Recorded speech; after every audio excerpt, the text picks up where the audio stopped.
அதே மாதிரி வீடியோ ஒழுங்காக கரெக்டாக இருக்கா அப்படிங்கிறத மட்டும் ஒரு வாட்டி செக் பண்ணிக்கோங்க. வாய்ஸ் கிளாரிட்டியாக இருக்கா? வாய்ஸ் கேட்குதா?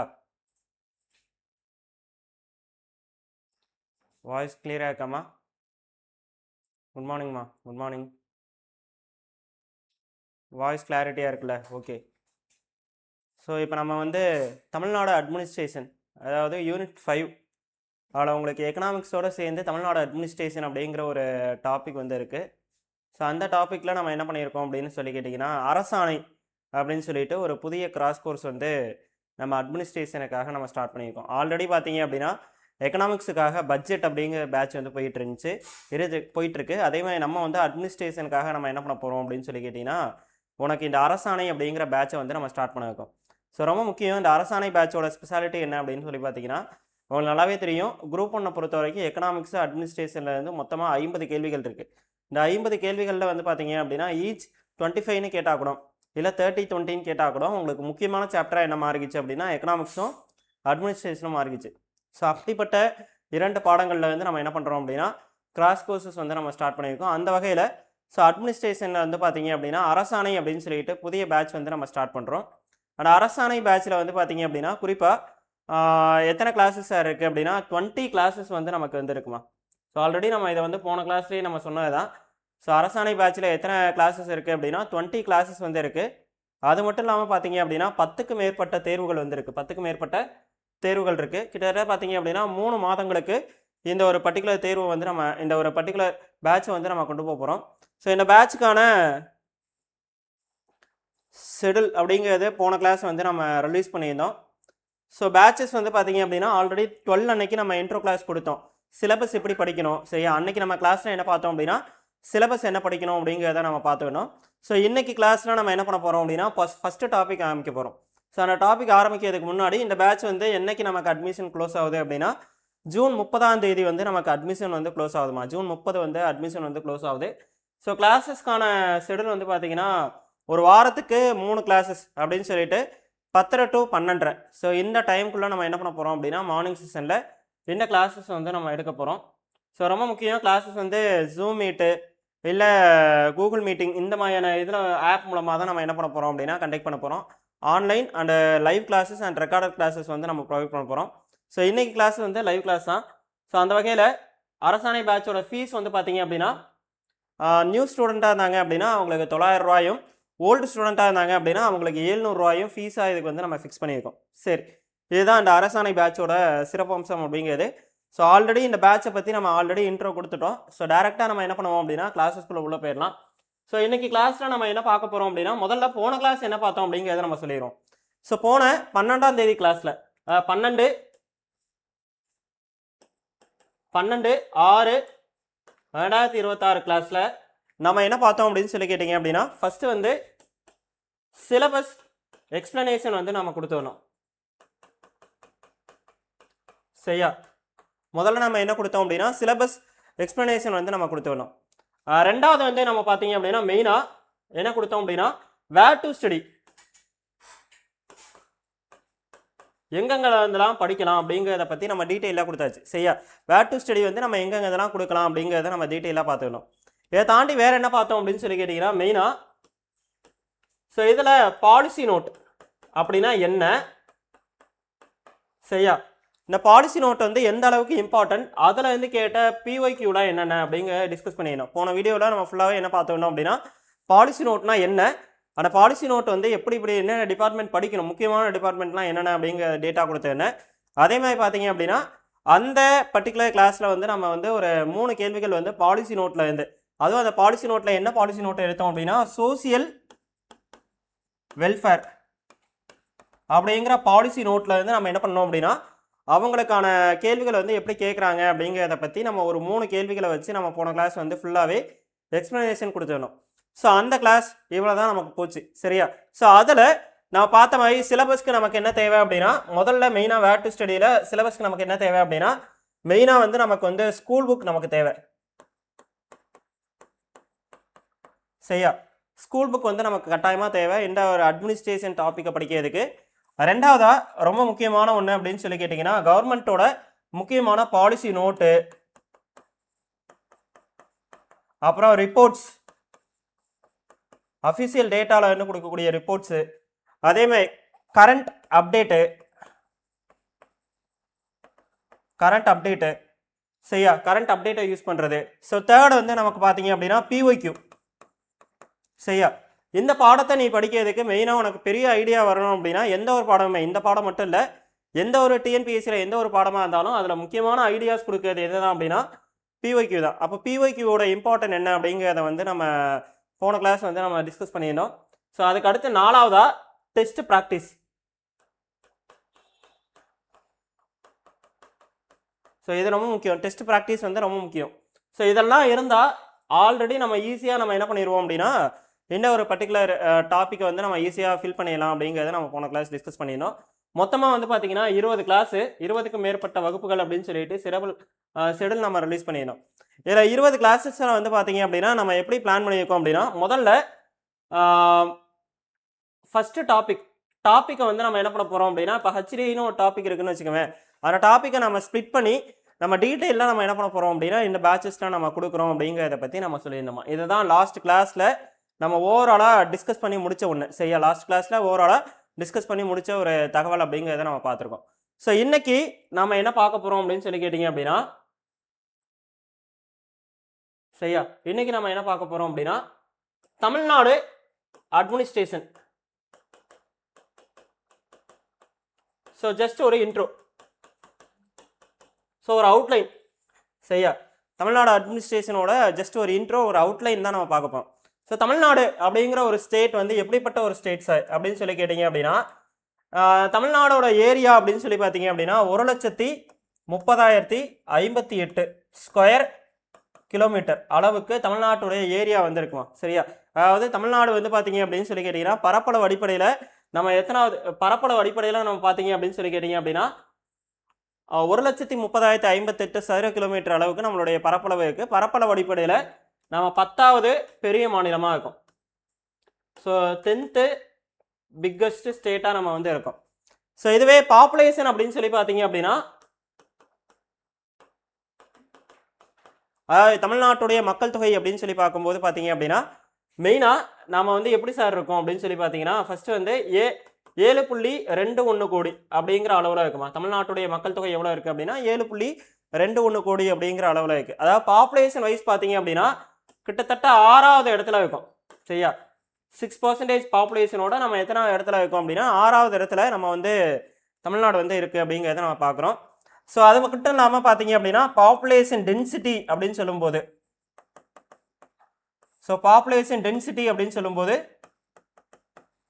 மக்கள் தொகை அடர்த்தின்னு சொல்லுவாங்கம்மா.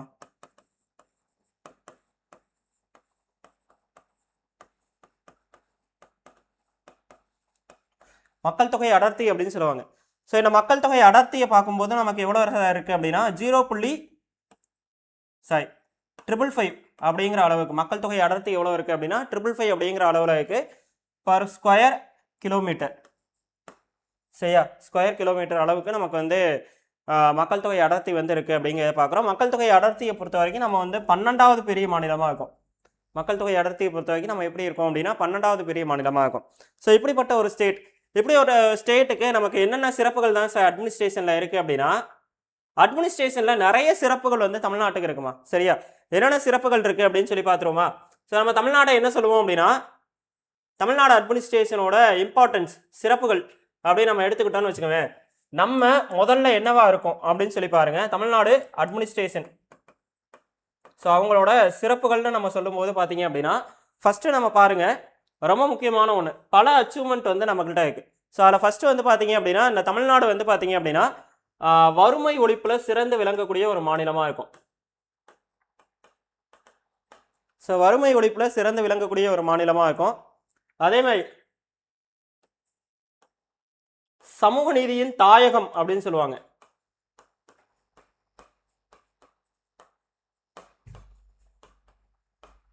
தாயகம் அப்படின்னு சொல்லுவாங்க. தமிழ்நாடு அட்மினிஸ்ட்ரேஷனோட சிறப்புகளில் நம்ம ஃபஸ்ட்டு பார்த்தீங்க அப்படின்னா சமூக நீதியின் தாயகம் அப்படின்னு சொல்லுவாங்க. ஏன் சார் எப்படி சொல்கிறாங்க அப்படின்னா இந்தியாவிலேயே பார்த்தீங்க அப்படின்னா 69% இடஒதுக்கீடு நம்ம வச்சுருக்கோம். 69% வந்து இடஒதுக்கீடு நம்ம வந்து வச்சுருக்கோம். இதை தாண்டி வேறு என்னென்ன சார் இருக்குது அப்படின்னு சொல்லி கேட்டிங்க அப்படின்னா இந்தியாவிலேயே நம்ம பார்த்தீங்க அப்படின்னா பிசி ரிசர்வேஷன் கொடுத்த முதல் மாநிலம் வந்து நம்ம தான். பிசி ரிசர்வேஷன் கொடுத்த முதல் மாநிலம் வந்து நாம தான் கொடுத்துருக்கோம் அப்படிங்கிறத நம்ம பார்க்குறோம். பிசி ரிசர்வேஷன் கொடுத்த முதல் மாநிலம் வந்து நாம தான் அப்படிங்கிறத நம்ம பார்க்குறோம். அதை தாண்டி வேற என்ன அப்படின்னா விமென்ஸுக்கு நம்ம கொடுக்குறோம். சரியா, விமென்ஸுக்கு நம்ம கொடுக்குறோம்.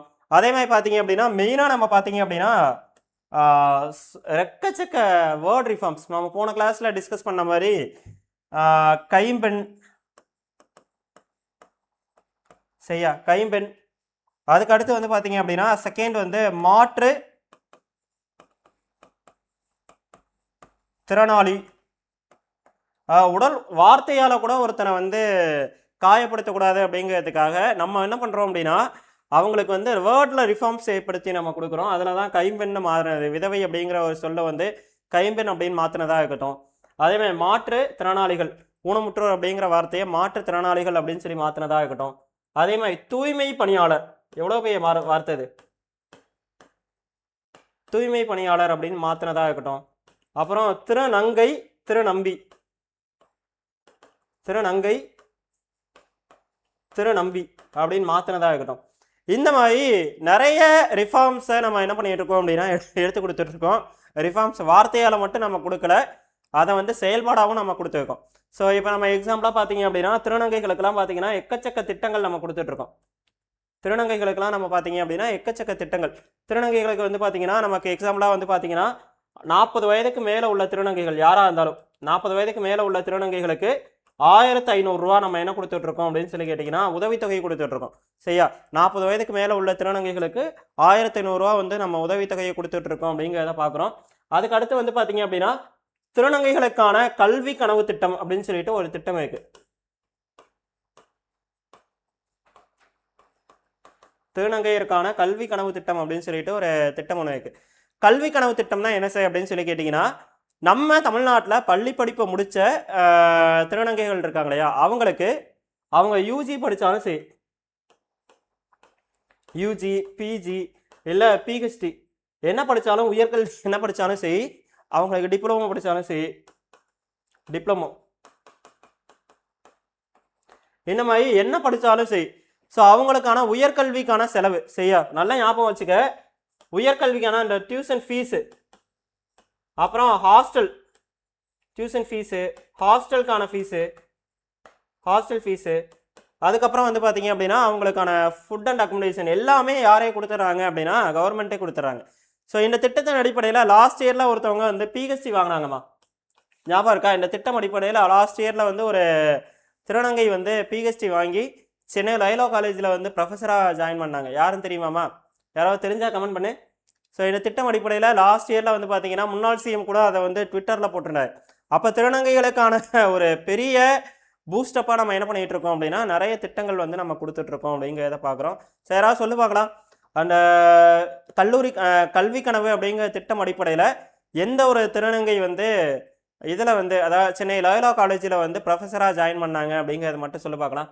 ஸோ கமெண்ட்ஸில் சொல்லுங்கள் பார்ப்போம். அதே மாதிரி திருநங்கைகளுக்கு வந்து என்ன கொடுக்குறோம் அப்படின்னு சொல்லி கேட்டிங்க அப்படின்னா திருநங்கை நலவாரியம் மூலமாக, திருநங்கை நலவாரியம் இந்தியாவிலேயே திருநங்கை நலவாரியத்தை துவங்கி, சரியா, இந்தியாவிலேயே திருநங்கை நலவாரியத்தை துவங்கி அதில் வந்து பார்த்தீங்க அப்படின்னா நிறைய ரிஃபார்ம்ஸை வந்து நம்ம கொடுத்துட்ருக்கோம். அவங்களுக்கு ஐடி கார்டு கொடுக்குறது, ஸோ ரேஷன் கடைகள் கொடுக்குறது, ரேஷன் கார்டு கொடுக்குறது, இந்த மாதிரியான திட்டங்களை வந்து நம்ம என்ன கொடுத்துட்ருக்கோம் அப்படின்னா திருநங்கைகளுக்காக கொடுத்துட்ருக்கோம். அப்போ சமூக நீதியோட தாயகம் அப்படின்னு சொல்லிட்டு நம்ம என்ன சொல்லலாம் அப்படின்னா இந்த ஒரு பர்டிகுலர் இதை வந்து நம்ம சொல்ல முடியும். அதாவது நம்ம தமிழ்நாடை பற்றி நமக்கு சொல்ல முடியும். சரி, இதை தாண்டி நிறைய சோசியல் வெல்ஃபேர் ஸ்கீம்ஸ், நிறைய சோசியல் வெல்ஃபேர் ஸ்கீம்ஸ் நம்ம கொடுத்துருக்கோம். தமிழ்நாட்டோட முன்னேற்றத்துக்கு நிறைய சோசியல் வெல்ஃபேர் ஸ்கீம்ஸ் நம்ம கொடுத்துட்ருக்கோம். ஸோ சௌமியா கரெக்டுமா, ப்ரொஃபஸர் ஜென்சி, ஸோ அவங்க தான் என்ன பண்ணியிருக்காங்க அப்படின்னா இந்த கல்வி கனவு அப்படிங்கிற திட்டம் அடிப்படையில் சென்னை லயோலா காலேஜில் வந்து நம்ம கொடுத்துட்ருக்கோம். வெல்ஃபேர் ஃபண்டு கொடுக்குறாங்க, கரெக்டு. அதே மாதிரி திருநங்கைகள் தொழில் துவங்குறதுக்கு 50,000 வந்து மானியம் கொடுக்குறாங்க, கவர்மெண்ட்டே மானியம் கொடுக்குறாங்க. அப்போ இதெல்லாம் நம்ம தனித்தனியாக செப்பரேட்டாக அவங்களுக்கான வெல்ஃபேர் என்ன அப்படிங்கிறத தனித்தனியாக நம்ம பார்ப்போம். பாலிசி நோட் பார்க்கும்போது இதெல்லாம் தெரிஞ்சு வச்சுக்க. அப்போ எந்த அளவுக்கு தமிழ்நாடு அட்மினிஸ்ட்ரேஷனில் என்ன மாதிரியான விஷயங்கள்லாம் சேஞ்ச் ஆகிட்டு இருக்கு, சேஞ்ச் ஓவர் ஆகிட்டு இருக்கு அப்படிங்கிறத நம்ம பார்க்குறோம். சரி, அப்புறம் சோசியல் வெல்ஃபேர் ஸ்கீம்ஸ் எக்கச்சக்க சோசியல் வெல்ஃபேர் ஸ்கீம்ஸ் வந்து நம்ம தமிழ்நாட்டில் இருக்குமா. ஸோ என்னென்னு பாரு, சோசியல் வெல்ஃபேர் ஸ்கீம்ஸாலேயே தமிழ்நாடு வந்து பெரிய அளவில் ஒரு முன்னேற்றங்களை அடைஞ்சிருக்கு. சரியா, சோசியல் வெல்ஃபேர் ஸ்கீம்ஸ் இதனாலேயே தமிழ்நாட்டில் எக்கச்சக்க ஒரு சில மாற்றங்கள் வந்து வந்திருக்கு. இப்போ எக்ஸாம்பிளாக வந்து பாரு, இப்போ வந்து தமிழ்நாட்டோட கல்வி வளர்ச்சி இருக்குல்ல, ஆரம்ப கல்வியிலையும் சரி உயர்கல்வியிலையும் சரி, கல்வி வளர்ச்சியில மிகப்பெரிய பங்காற்றிய ஒரு திட்டம் என்ன அப்படின்னா மதிய உணவு திட்டம்.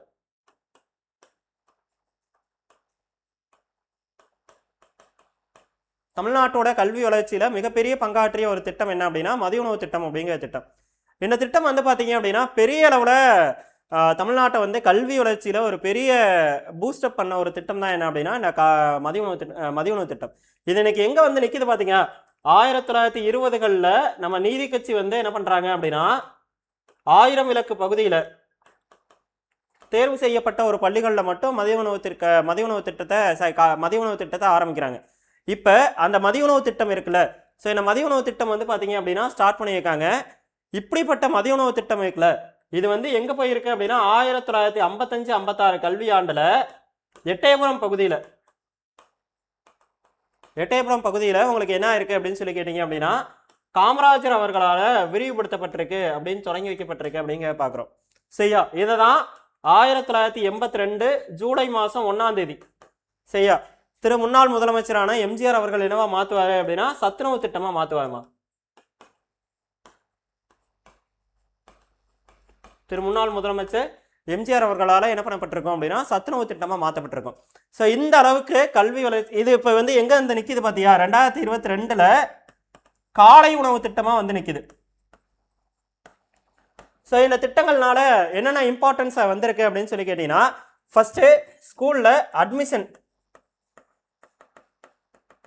முக்கியமான ஒரு விஷயம் என்ன அப்படின்னா கவர்மெண்ட் ஸ்கூல் இருக்குல்ல, கவர்மெண்ட் ஸ்கூலோட அட்மிஷன் அப்படிங்கிறது வந்து ஏழை மாணவர்களுக்கு ஈஸியாக கல்வி கிடைக்கிறதுக்கு ஒரு வாய்ப்பாக என்ன இருக்குது அப்படின்னா இந்த ஒரு பர்டிகுலர் திட்டம். அதுக்கப்புறம் நியூட்ரிஷியன் ஊட்டச்சத்து முக்கியமான ஒன்று. குழந்தைகளோட ஊட்டச்சத்து அதிகரிக்குது.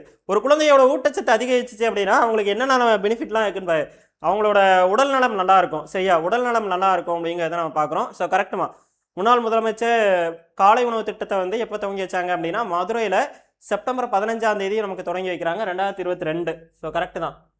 மதுரையில் என்ன இடத்துலன்னு சொல்ல முடியுமாமா, மதுரையில் என்ன இடத்துல அப்படிங்கிற சொல்ல முடியுமா, மதுரையில் சொன்னாங்க அப்படின்னு தொடங்கி வச்சாங்க அப்படின்னு சொல்லியிருக்கீங்க, எந்த இடத்துலன்னு சொல்ல முடியுமா யாராவது? பாரதிதாசன், நல்ல பேர்ல பாரதிதாசன் சொல்ல முடியுமா?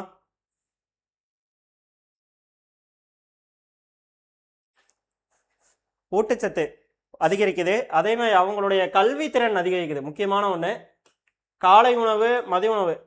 சரியா, அப்புறம் பெற்றோருடைய வேலைப்பளு வந்து குறையுது. சரியா, பெற்றோருடைய வேலைப்பளு வந்து குறையுது அப்படிங்கிறத நம்ம பார்க்குறோம். பெற்றோருடைய வேலைப்பளு வந்து குறையுது அப்படிங்கிறத நம்ம பார்க்குறோம். சரியா, ஸோ இதை தாம்மா மெயினாக நம்ம பார்க்க வேண்டியது என்ன அப்படின்னு சொல்லி கேட்டிங்க அப்படின்னா இந்த சோசியல் வெல்ஃபேர் ஸ்கீம்ஸ்.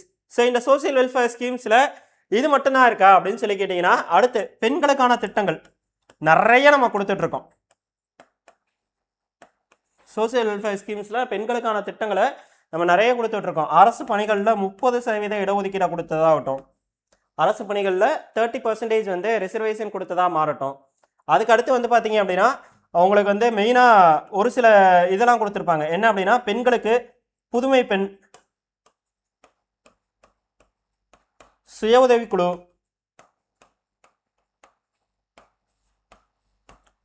குழுக்கள், இந்த மாதிரி திட்டங்கள்னால உங்களுக்கு என்ன இருக்கு அப்படின்னு சொல்லி கேட்டீங்க அப்படின்னா பெண்களோட முன்னேற்றம் அப்படிங்கிறது அதிகமாக இருக்கு. இந்தியாவிலேயே இந்த தொழிலாளர்கள் பங்கேற்பு இருக்குல்ல, இந்த தொழிலாளர் பங்கேற்புல பெண்கள் தொழிலாளர் பங்கேற்பு அப்படிங்கிற விகிதம் வந்து அதிகமாக இருக்க மாநிலங்கள்ல தமிழ்நாடு முதல் இடத்துல இருக்கு. பெண்கள் பங்கேற்பு தொழிலாளர் இதில் வந்து பெண்கள் பங்கேற்பில் அதிகமாக உள்ள மாநிலங்களில் நமக்கு என்ன இருக்குது அப்படின்னா தமிழ்நாடு வந்து முதல் இடத்துல இருக்குது. ஸோ இதை நம்ம எங்கே பார்ப்போம் அப்படின்னா பின்னாடி நம்ம வந்து தமிழ்நாட்டுடைய பட்ஜெட் அண்ட் தமிழ்நாட்டுடைய இது பார்ப்போமா எக்கனாமிக்கல் சர்வே பார்ப்போம். அந்த எக்கனாமிக்கல் சர்வேயில் தனிநபர் வருமானத்தில் எந்த அளவுக்கு முன்னேறி இருக்கும் இதை பற்றி எல்லாமே டீட்டெயிலாக நம்ம அதில் பார்ப்போம். ஸோ இப்போ பெண்கள் முன்னேற்றத்துக்காக, அதுக்கப்புறம் வந்து குழந்தைகளோட முன்னேற்றத்துக்காக நிறைய திட்டங்கள் இருக்குது. சோசியல் வெல்ஃபேர் ஸ்கீம்ஸில் குழந்தை முன்னேற்ற திட்டங்கள் வந்து நமக்கு நிறைய இருக்குது. குழந்தைகள் முன்னேற்ற திட்டங்கள் வந்து நம்ம தொட்டில் குழந்தை திட்டம், பெண் குழந்தைகளை பாதுகாக்கிறதுக்காக தொட்டில் குழந்தை அப்படிங்கிற ஒரு திட்டம். அதுக்கப்புறம் வந்து பார்த்தீங்க அப்படின்னா ரெண்டாவதா முதலமைச்சரின் பெண் குழந்தைகள் பாதுகாப்பு திட்டம். முதலமைச்சரோட பெண் குழந்தைகள் பாதுகாப்பு திட்டம், பெண் குழந்தைகள் பாதுகாப்பு திட்டம். இந்த மாதிரி திட்டங்கள் மூலமா உங்களுக்கு என்ன இருக்கு அப்படின்னு சொல்லி கேட்டீங்க அப்படின்னா குழந்தைகளோட எண்ணிக்கையும் குழந்தைகளோட ஊட்டச்சத்தை, இந்த மாதிரி ஊட்டச்சத்தை உறுதி செய் அப்படிங்கிற ஒரு திட்டம். சுகாதாரத்துல ஊட்டச்சத்தை உறுதி செய். இந்த மாதிரியான திட்டங்கள் வந்து குழந்தைகளோட முன்னேற்ற திட்டங்களா நம்ம பார்க்குறோம். இதே மாதிரி பார்த்தீங்க அப்படின்னா நம்ம தமிழ்நாடு வந்து இது மட்டும் நமக்கு செய்யல, எக்கனாமிக்கலாகவும் நமக்கு வந்து பெரிய எக்கனாமிக் ஸ்டாட்டிஸ்டிக்கல்லையும் நம்ம பெரிய ஸ்டேட்டாக வந்து நம்ம இருந்துகிட்டு இருக்கோம். எக்கனாமிக்கல் ஸ்டாட்டிஸ்டிக்கில் நம்ம எப்படி சார் பெரிய ஸ்டேட்டாக இருக்கோம் அப்படின்னா முதல்ல பாருமா தமிழ்நாட்டுடைய இந்தியாவோட ஜிடிபியில் சரியா, இந்தியாவோட ஜிடிபியில் 11.2% அளவுக்கு வளர்ச்சி, ஜிஎஸ்டிபி வந்து நமக்கு வளர்ச்சி அடைஞ்சிருக்கு அப்படிங்கிற பார்க்குறோம். தமிழ்நாட்டுடைய பொருளாதார வளர்ச்சி வந்து டபுள் டிஜிட்டில் வருது. லாஸ்ட் இயரில் வந்து பார்த்தீங்கன்னா டபுள் டிஜிட்டில் வந்திருக்கும் சரியா, டபுள் டிஜிட்டில் வந்திருக்கும் அப்படிங்கிறத நம்ம பார்க்குறோம். ஸோ அப்போ இது ரொம்ப முக்கியமான ஒன்று சரியா. ஆதிமூலம் தொடக்கப்பள்ளி சிம்மக்கல் கரெக்டுமா, மதிய உணவு திட்டம் வந்து தொடங்கப்பட்ட இடம் வந்து ஆதிமூலம் தொடக்கப்பள்ளி சிம்மக்கல் அப்படிங்கிற பிளேஸில் தான் வந்து தொடங்கியிருப்பாங்க. கரெக்ட், ஓகே, சௌமியாக சொல்லியிருக்காங்க. ஓகேம்மா. அப்போ ஜிடிபியில் நம்ம தமிழ்நாட்டுடைய பொருளாதார வளர்ச்சி வந்து அதிகமாக இருக்குது. இந்தியாவிலேயே வந்து பார்த்தீங்க அப்படின்னு சொல்லி கேட்டிங்கன்னா அடுத்து வந்து தொழிற்சாலைகள் அதிகமாக உள்ள இடமா இருக்குது. ஸோ 17% பங்களிப்பு. அதே மாதிரி தமிழ்நாட்டுடைய எக்கனாமியில் பெரிய அளவுக்கு வந்து நிறைய ஐடி பார்க் துவங்கியிருக்கோம், நிறைய ஐடி பார்க்ஸ் வந்து நம்ம துவங்கியிருக்கோம். ஐடி பார்க் வந்து நிறைய துவங்கியிருக்கோம். ஐடி பார்க்ஸ் மட்டும் இல்லாமல் அடுத்து என்ன பண்ணியிருக்கோம் அப்படின்னு சொல்லி கேட்டிங்கன்னா ஐடி பார்க்ஸ் மட்டும்தான் நம்ம வந்து தொடங்கியிருக்கோமா சார் அப்படின்னா இல்லை, நல்லா ஞாபகம் வச்சுக்க. ஐடி பார்க்ஸோட சேர்ந்து டைடல் பார்க், டைடல் பார்க், இந்த டைடல் பார்க்கில் வந்து பார்த்தீங்க அப்படின்னா முதல்நிலை நகரங்களில் டைடல் பார்க்காக துவங்கியிருப்பாங்கம்மா, டைடல் பார்க் அப்படின்னு சொல்லி துவங்கியிருப்பாங்க. ரெண்டாம் நிலை நகரங்களில் நியோ டைடல் பார்க் அப்படின்னு சொல்லி துவங்கியிருப்பாங்க. அப்போ டைடல் பார்க்லாம் துவங்கும் போது அங்கே இருக்கக்கூடிய மக்களுடைய வேலைவாய்ப்பு அதிகமாகும் சரியா, வேலைவாய்ப்பு அதிகமாகும் சரியா. அப்போ இந்தியாவிலேயே வந்து பார்த்தீங்க அப்படின்னு சொல்லி கேட்டிங்கன்னா என்னம்மா சார் படம் ஆயில் எடுப்பீங்களா, பாடம் என்னம்மா புரியல நீங்கள் என்ன சொல்ல வரீங்க அப்படிங்கிறது.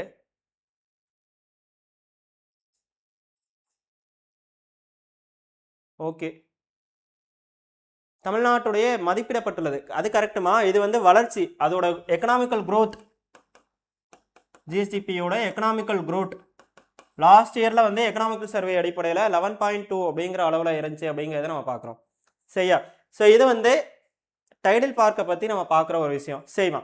அப்போ தமிழ்நாட்டுடைய எக்கனாமியில் ஒரு பெரிய அளவுக்கு இருக்குது அப்படின்னு சொல்லி கேட்டிங்க அப்படின்னா இந்த ஒரு பர்டிகுலர் எக்கனாமிக்கல் சர்வேஸ்லேயும் நம்ம என்னவா இருக்கோம் அப்படின்னா டெவலப் பண்ணி நம்ம இருக்கோம் அப்படிங்கிறத பார்க்குறோம். அப்போ தமிழ்நாட்டுடைய எக்கனாமி வந்து இந்த அளவுக்கு டெவலப்பாக இருக்கிறதுக்கு காரணம் வந்து என்ன மாதிரியான விஷயங்கள் தான் அப்படிங்கிறத பார்க்குறோமா சரியா. ஓகே, இப்போ தமிழ்நாடு அட்மினிஸ்ட்ரேஷனோட இன்ட்ரொடக்ஷன் அப்படிங்கிறதுக்குள்ளே நம்ம உள்ளே போக போகிறோம் சரிம்மா.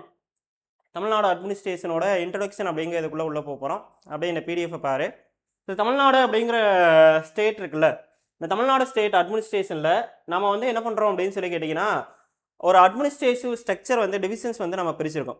ஸோ எந்த அளவுக்கு சார் நம்ம டிவிஷன்ஸை பிரிச்சிருக்கோம் அப்படின்னா இப்போ எக்ஸாம்பிளாக வந்து பார்த்தீங்கன்னா நமக்கு கீழே ஒரு சில டிவிஷன்ஸ் வந்து இருக்குமா, அது என்னென்ன அப்படிங்கிற முதல்ல தெரிஞ்சுக்க, அதுக்கப்புறம் அந்த டிவிஷன்ஸ் பற்றி நம்ம பார்க்க ஆரம்பிக்கலாம். சரி, இப்போ பாரு ஒரு டிஸ்ட்ரிக்ட் இருக்குல்லம்மா. ஸோ ஒரு டிஸ்ட்ரிக்டோட ஹெட் வந்து டிஸ்ட்ரிக்ட் கலெக்டர். இந்த டிஸ்ட்ரிக்ட் கலெக்டருக்கு கீழே உங்களுக்கு என்னென்ன ரோல்லாம் இருக்கும் அப்படின்னு சொல்லி கேட்டிங்கன்னா ஒரு 3 ரோல் இருக்குமா. டிஸ்ட்ரிக்ட் கலெக்டருக்கு கீழே ஒரு 3 ரோல் வந்து இருக்கும் சரியா. என்னென்ன ரோல் இருக்கும் அப்படின்னு சொல்லி கேட்டிங்கன்னா அவர் வந்து ரெவன்யூ டிபார்ட்மெண்ட்டோட ஹெட்டாக இருப்பார். ஒரு டிஸ்ட்ரிக்ட் கலெக்டர் என்னவா இருப்பார் அப்படின்னா ரெவன்யூ டிபார்ட்மெண்ட்டோட ஹெட்டாக வந்திருப்பார். அதுக்கடுத்து ஒரு டிஸ்ட்ரிக்ட் கலெக்டர் என்னவா இருப்பார் அப்படின்னா டெவலப்மெண்ட் அட்மினிஸ்ட்ரேஷனோட ஹெட்டாக இருப்பார். ஒரு டிஸ்ட்ரிக்ட் கலெக்டர் என்னவா இருப்பார் அப்படின்னா டெவலப்மெண்ட் அட்மினிஸ்ட்ரேஷனோட ஹெட்டாக இருப்பார்.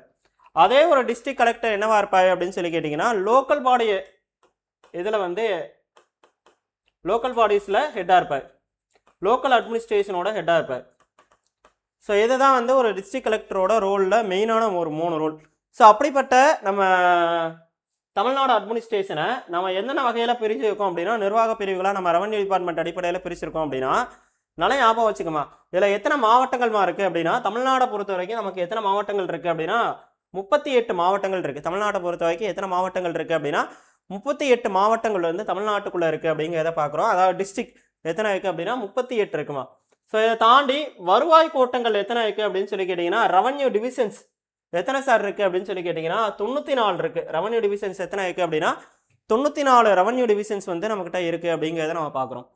அதுக்கடுத்து தாலுக்காக்கள். ஸோ இதில் தான் வந்து நமக்கு யார் இருப்பா அப்படின்னா ஹெட்டாக வந்து தாசில்தார் அப்படிங்கிறது இருப்பாருமா. அப்போ தாலுக்காக்கள் அவங்க வந்து எத்தனை பேர் இருக்காங்க அப்படின்னா 316. ஸோ இதெல்லாம் சேஞ்சஸ் ஆகுமா அப்படின்னா இப்போ ஒன்றுமே இல்லை. இப்போ தமிழ்நாட்டில் புதுசாக ஒரு மாவட்டம் இது பண்ணாங்கன்னா அது எக்ஸ்ட்ரா ஒன்று மாறிக்கும். சரியா? இப்போ ஆல்ரெடி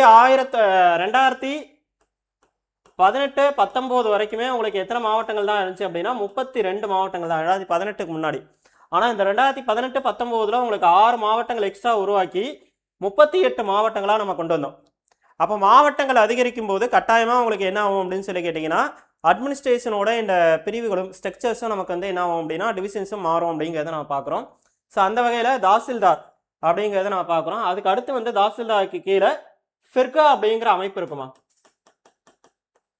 ஃபிர்காஸ். இந்த ஃபிர்காஸ்னா என்ன சார் அப்படின்னா இதோட ஹெட்டு தான். தமிழில் வந்து இதை என்ன சொல்லுவாங்க அப்படின்னா குறுவட்டம்னு சொல்லுவாங்கம்மா. குறுவட்டம் அப்படின்னு சொல்லுவாங்க. ஃபிர்காஸை நம்ம என்ன சொல்லுவோம் அப்படின்னா குறுவட்டம் அப்படின்னு சொல்லுவோம். இந்த குறுவட்டத்தோட ஹெட்டாக தான் யார் இருப்பாய் அப்படின்னா ஆர்ஐ அப்படிங்கிற ஒருத்தர் இருப்பாருமா. ரெவன்யூ இன்ஸ்பெக்டர் அப்படின்னு சொல்லுவாங்கம்மா. வருவாய் ஆய்வாளர் அப்படின்னு சொல்லுவோம். அந்த வருவாய் ஆய்வாளர் அவருடைய கோட்டங்கள் எவ்வளோ ஃபிர்காஸ் இருக்குது அப்படின்னா 1700க்கும் மேற்பட்ட ஃபிர்காஸ் வந்து இருக்குது. அப்புறம் ரெவன்யூ வில்லேஜஸ் வருவாய் கிராமங்கள் எவ்வளோ இருக்குது அப்படின்னா 17,000க்கும் மேற்பட்ட வருவாய் கிராமங்கள் இருக்குது. அதேமாதிரி மாநகராட்சிகள் எவ்வளோ இருக்குது அப்படின்னா 25 கார்பரேஷன்ஸ் வந்து இருக்குமா. மாநகராட்சி எவ்வளோ இருக்குது அப்படின்னா 25 மாநகராட்சிகள் வந்து தமிழ்நாட்டை பொறுத்த வரைக்கும் இருக்குது அப்படிங்கிறத நம்ம பார்க்குறோம். 25 மாநகராட்சிகள் வந்து தமிழ்நாட்டை பொறுத்த வரைக்கும் இருக்குது. ஏமா முதல்ல நாம் ஏன் இந்த ஒரு பர்டிகுலர் டாப்பிக்கை நம்ம இன்ட்ரோ கிளாஸில் எடுக்கிறோம் அப்படின்னா, முதல்ல நல்லா ஞாபகம் வச்சுக்கோங்க, நம்ம சிலபஸ்குள்ளே என்ட்ரி ஆகிறதுக்கு முன்னாடி தமிழ்நாடு என்ன மாதிரியான அட்மினிஸ்ட்ரேஷன் டிவிஷன்லாம் இருக்குதுன்னு உனக்கு தெரிஞ்சாகணும். இது பேசிக்காக தெரிஞ்சாதான் உங்களால் என்ன பண்ண முடியும் அப்படின்னு சொல்லி கேட்டிங்கன்னா, பின்னாடி வரக்கூடிய திட்டங்களோ இல்லை பொலிட்டிக்கல் பார்ட்டிஸோட ஹிஸ்ட்ரியோ இல்லை நீங்கள் வந்து பார்த்தீங்க அப்படின்னா HDIயில் நம்ம ஏன் முன்னாடி இருக்கோம் அப்படிங்கிறத பற்றியோ இந்த பாடம் வந்து நல்லா ஞாபகம் வச்சுக்கோங்க.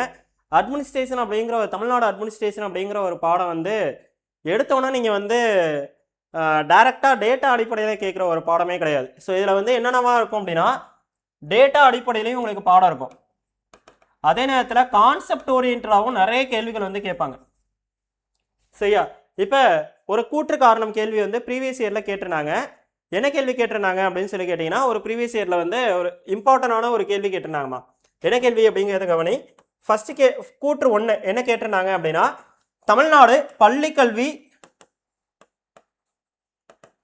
மற்றும் உயர்கல்வியில் சிறந்து விளங்குகிறது.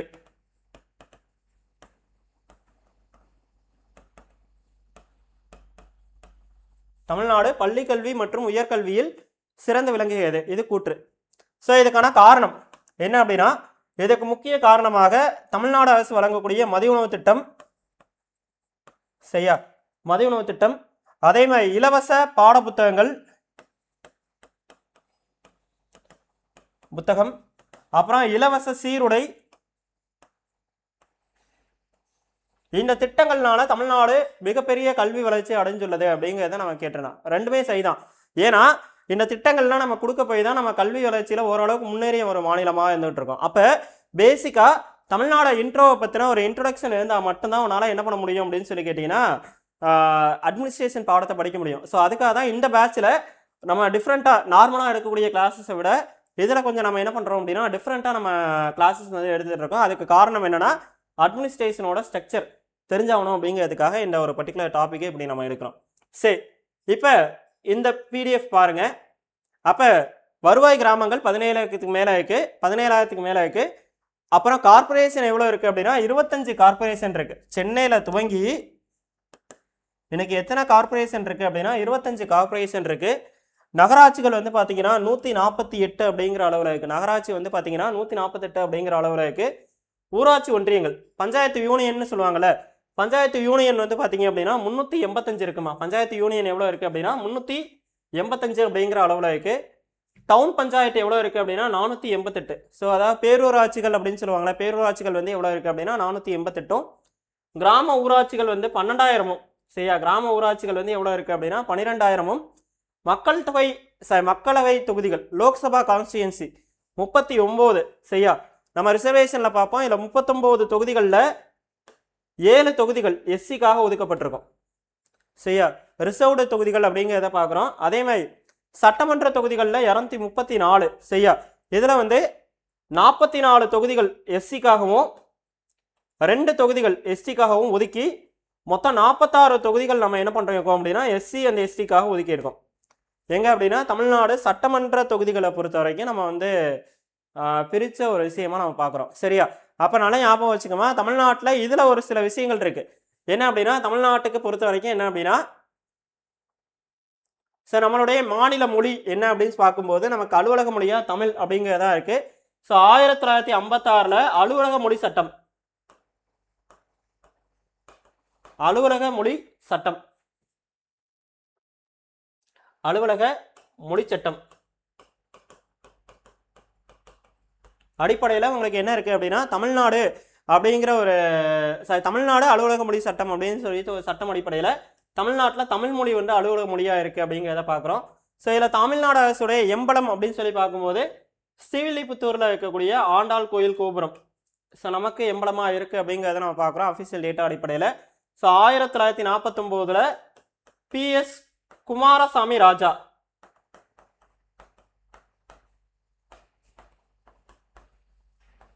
அப்படிங்கிற சிஎம் இருக்கப்போ தான், பிஎஸ் குமாரசாமி ராஜா அப்படிங்கிற சிஎம் இருக்கப்போ தான் நம்ம என்ன பண்ணுறோம் அப்படின்னா இந்த ஒரு பர்டிகுலர் இனிஷியேட்டிவை நம்ம எடுக்கிறோம். தமிழ்நாட்டுடைய மாநில சின்னமாக வந்து என்ன பண்ணுறோம் அப்படின்னா என்ன தமிழ்நாடு ஸ்ரீவில்லிபுத்தூர் ஆண்டாள் கோயில் கோபுரத்தை நம்ம எடுக்கிறோம் அப்படிங்கிறத பார்க்குறோம். சரியா, ஸ்ரீவில்லிபுத்தூர் ஆண்டாள் கோயில் கோபுரத்தை நம்ம எடுக்கிறோம் அப்படிங்கிறத பார்க்குறோம். அதுக்கு அடுத்து வந்து பார்த்தீங்க அப்படின்னா ரெண்டாவது வந்து பார்த்தீங்க அப்படின்னா மாநில பாடல். ஸோ தமிழ்தாய் வாழ்த்து பாடல் வந்து மாநில பாடலாக இருக்குது அப்படிங்கிறத பார்க்குறோமா. தமிழ்தாய் வாழ்த்து பாடல் வந்து மாநில பாடலாக இருக்குது அப்படிங்கிறத பார்க்குறோம். அதே மாதிரி தமிழ்நாடு அரசுடைய ஸ்டேட் பேர்டு மரகதப்புறா. சரியா, தமிழ்நாடு அரசுடைய ஸ்டேட் பேர்டு என்ன அப்படின்னு சொல்லி கேட்டிங்கன்னா மரகதப்புறா அப்படிங்கிறத நம்ம பார்க்குறோம். இதை தாண்டி மாநில விலங்கு நீலகிரி வரையாடு. சரியா, மாநில விலங்கு வந்து என்ன அப்படின்னா நீலகிரி வரையாடு. சரிமா, இப்போ ரீசெண்டாக நீலகிரி வரையாடு கணக்கெடுப்பு எடுத்தாங்க. சரி, இப்போ கேள்வி என்னன்னா எத்தனையாவது நீலகிரி வரையாடு கணக்கெடுப்பு? இது முதல் கேள்வி. ஸோ எத்தனாவது நீலகிரி வரையாடு கணக்கெடுப்பு நடத்தாங்க அப்படிங்கிறது. ரெண்டாவது கேள்வி என்ன அப்படின்னா இப்போ இந்த வருஷத்துக்கான கணக்கெடுப்பில் நீலகிரி வரையாடுகளோட எண்ணிக்கை எத்தனை சதவீதம் அதிகரிச்சிருக்கு? நீலகிரி வரையாடுகளோட எண்ணிக்கை எத்தனை சதவீதம் வந்து அதிகரிச்சிருக்கு? அதுக்கடுத்து தேர்டு நீலகிரி வரையாடு தினம் என்னைக்கு? இது 3க்கு ஆன்சர் சொல்லி பார்க்கலாம். ஸோ தமிழ்நாட்டில் எத்தனாவது நீலகிரி வரையாடு கணக்கெடுப்பு நடத்தினாங்க, அதோட பர்சன்டேஜ் வந்து எந்த அளவுக்கு இன்க்ரீஸ் ஆகிருக்கு, வரையாடு தினம் என்னைக்கு அப்படிங்கிறத சொல்லு. இப்போ இந்த ஒரு பர்டிகுலர் டேட்டா வந்து இப்போ புது கவர்மெண்ட் வந்ததுக்கப்புறம் தான் ஒரு கரண்ட் அஃபேர்ஸாக வந்த கேள்வி. அப்போ இந்த ஒரு பர்டிகுலர் டேட்டாவை நீ படித்த அப்படின்னா உனக்கு வந்து தமிழ்நாடு ஜாகிரபிக்கல் ஃபேக்டர்ஸ் இருக்குல்ல, புவியியல் கூறுகள், அந்த தலைப்புக்குள்ள இதை நீ கவர் பண்ணிக்கலாம், அப்டேட் பண்ணிக்கலாம். தமிழ்நாடு புவியியல் கூறுகளும் பொருளாதாரத்தில் அவற்றின் தாக்கம்னு ஒரு பாடம் இருக்குல்ல, அந்த பாடத்தில் நீங்கள் என்ன பண்ண முடியும் அப்படின்னு சொல்லி கேட்டீங்க அப்படின்னா இந்த பாடத்தை நீங்கள் வந்து அப்டேட் பண்ணிக்கலாம். சொல்லுமா, நீலகிரி வரையாடு கணக்கெடுப்பு எத்தனாவது கணக்கெடுப்பு அப்படிங்கிறத சொல்லுங்கள். நீலகிரி வரையாடு கணக்கெடுப்பு ஸோ அதில் எத்தனை சதவீதம் வந்து அதிகரிச்சிருக்கு, நீலகிரி வரையாடு தினம் என்னைக்கு அப்படிங்கிறத நான் சொல்லுமா. ஸோ இப்போ ரீசெண்டாக தான் இந்த ரிப்போர்ட் வந்து புது கவர்மெண்ட் வந்ததுக்கப்புறம் ஜூன் 5ஆம் தேதி வந்துச்சு. அதே ஞாபகம் வச்சுக்கோங்க, ஜூன் 5ஆம் தேதி இந்த ரிப்போர்ட் வந்து ரிலீஸ் ஆகிருக்கும். ஜூன் 5ஆம் தேதி ரிலீஸ் ஆகிருக்கும். சரி, ஓகே. 4வது நீலகிரி வரையாடு கணக்கெடுப்பு இப்போ ரீசெண்டாக எடுத்து முடிச்சு அதோட ரிப்போர்ட் வெளியிட்டாங்கம்மா. 4வது நீலகிரி வரையாடு கணக்கெடுப்பு வந்து நமக்கு ரீசெண்டாக விட்டுருந்தாங்க. ஆனால் 4வது நீலகிரி வரையாடு கணக்கெடுப்பு இருக்கு இல்லையா, அதில் வரையாடுகளோட எண்ணிக்கை எவ்வளவு அதிகரிச்சிருக்கு அப்படின்னா 4.68% வந்து அதிகரிச்சிருக்கு. சரியா, எவ்வளோ அதிகரிச்சிருக்கு அப்படின்னு சொல்லி கேட்டிங்கன்னா 4.68 அப்படிங்கிற அளவுக்கு நமக்கு வந்து அதிகரிச்சிருக்கு அப்படிங்கிறத பார்க்குறோம். நீலகிரி வரையாடு கணக்கெடுப்பு வந்து நம்ம பார்த்துட்டு இருக்கோமா, நீலகிரி வரையாடு கணக்கெடுப்பு வந்து நான் பார்த்துட்டு இருக்கோம். அதுக்கு அடுத்து வந்து 3வது வந்து நீலகிரி வரையாடு தினம் என்னைக்கு அப்படின்னு சொல்லிட்டு ஒரு கேள்வி கேட்டிருந்தேன். இந்த கேள்விக்கான ஆன்சரையாவது நீ கமெண்ட் பண்ணு. ஸோ நான் 2 கேள்விக்கு ஆன்சர் சொல்லிட்டேன். 4.68 அளவுக்கு நீலகிரி வரையாடுகளோட எண்ணிக்கை வந்து அதிகரிச்சிருச்சு அப்படின்னு நான் ஒரு கேள்வி சொல்லிட்டேன். அடுத்து எத்தனாவது வரையாடு கணக்கெடுப்பு அப்படின்னா 4வது வரையாடு கணக்கெடுப்பு. இப்போ நீ என்ன சொன்னால் போதும் அப்படின்னா வரையாடுகளோட தினம் என்னைக்கு அப்படிங்கிறத பாரு. அப்போ இதெல்லாம் வந்து கரண்ட் அஃபேர்ஸில் அப்டேட் பண்ணணும். அப்போ வரையாடுகளோட இதை பற்றி தெரிஞ்சிருந்தால் தான் அதை ஏன் பாதுகாக்கணும் அப்படிங்கிறத பற்றி நம்ம தெரிஞ்சாகணும். அதில் IUCN லிஸ்ட்டில் எப்படி இருக்குது, IUCN என்விரான்மெண்ட்டில் நீங்கள் படிப்பீங்க, அந்த லிஸ்ட்டில் எந்த இடத்துல இருக்குது அப்படிங்கிறத நீ பார்த்தாகணுமா. சரி, ஓகே. மாநில விளையாட்டு கபடி, இது நீ இப்போ உனக்கு தெரிஞ்சது தான். மாநில மலர் அப்படிங்கிறது வந்து செங்காந்தல் மலர் அப்படிங்கிறது தான் மாநில மலருடைய பேர் அப்படின்னு பார்க்குறோம். அடுத்து மாநில மரம் அப்படிங்கிறது பனைமரம். சரியா, மாநில மரம் அப்படிங்கிறது பனைமரம். அதுக்கடுத்து மாநில பூச்சி அப்படிங்கிறது வந்து தமிழ் மரவன் பட்டாம்பூச்சி. சரியா, தமிழ் மரவன் பட்டாம்பூச்சி. இதை பற்றியும் நம்ம டீட்டெயிலாக நம்ம முன்னாடிலாம் பார்த்துருக்கோம். பரதநாட்டியம் தமிழ்நாட்டுடைய மாநில நடனம், பாரம்பரிய நடனம் வந்து பரதநாட்டியம். அடுத்து மாநில நதி வந்து காவிரி.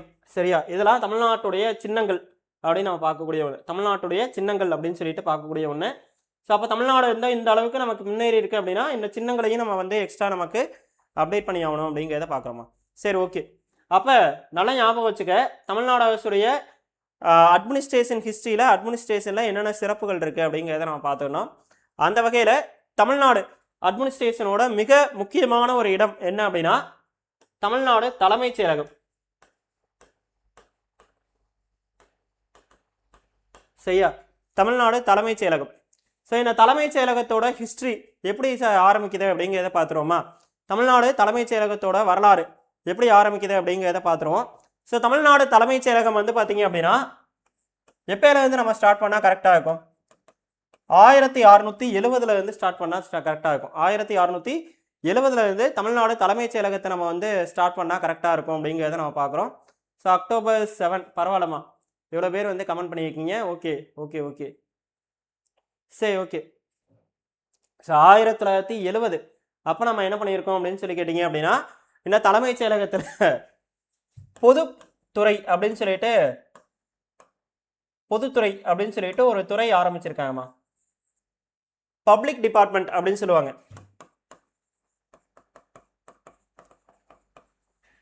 ஸோ தலைமைச் செயலகத்தோட ஹிஸ்ட்ரி எங்கேருந்து ஆரம்பிக்குது அப்படின்னு சொல்லி கேட்டிங்கன்னா தலைமைச் செயலகத்தோட ஹிஸ்ட்ரி வந்து எங்கேருந்து ஆரம்பிக்குது அப்படின்னா பொதுத்துறையிலேருந்து ஆரம்பிக்குது.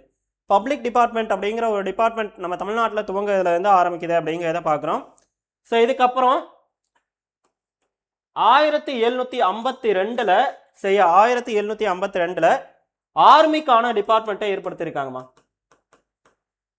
ஸோ அப்போ வந்து பிரிட்டிஷ் பீரியட் தானே இருக்கும், அப்போ வந்து ராணுவம் வச்சுருப்பாங்க. அந்த ஆர்மிக்கான டிபார்ட்மெண்ட் வந்து நமக்கு என்ன பண்ணியிருப்பாங்க அப்படின்னா செலிப்ரேட் பண்ணியிருப்பாங்க. ஸோ இது ஆர்மிக்கான டிபார்ட்மெண்ட் வந்து 1752 இருக்குது. ஸோ இவங்களோட வேலை என்ன அப்படின்னு சொல்லி கேட்டிங்க அப்படின்னா ஆர்மியை அவங்க வந்து என்ன பண்ணிக்குவாங்க அப்படின்னா கண்காணிச்சுக்குவாங்க ஆர்மி. அதுக்கு அடுத்து வந்து முக்கியமான ஒரு இது வந்து என்ன அப்படின்னா பொலிட்டிக்கல் சார்ந்த பணிகளை அவங்க வந்து எடுத்துக்குவாங்கம்மா. இராணுவம் அரசியல் சார்ந்த பணிகளை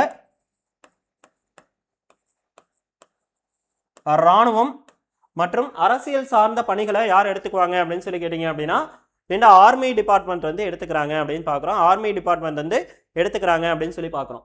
ஸோ இதை தாண்டி ஆர்மி டிபார்ட்மெண்ட் எப்போ ஸ்டார்ட் பண்ணியிருக்காங்கன்னா 1752 ஸ்டார்ட் பண்ணியிருக்காங்க. 1752 ஸ்டார்ட் பண்ணியிருக்காங்க அப்படின்னு பார்க்குறோம். ஸோ தேர்ட் என்ன அப்படின்னு சொல்லி கேட்டிங்க அப்படின்னா 1774 1774 உங்களுக்கு என்ன ஆரம்பிச்சிருக்கு அப்படின்னா தமிழ்நாட்டை பொறுத்த வரைக்கும் ரெவன்யூ டிபார்ட்மெண்ட் ஆரம்பிச்சிருக்காங்கம்மா.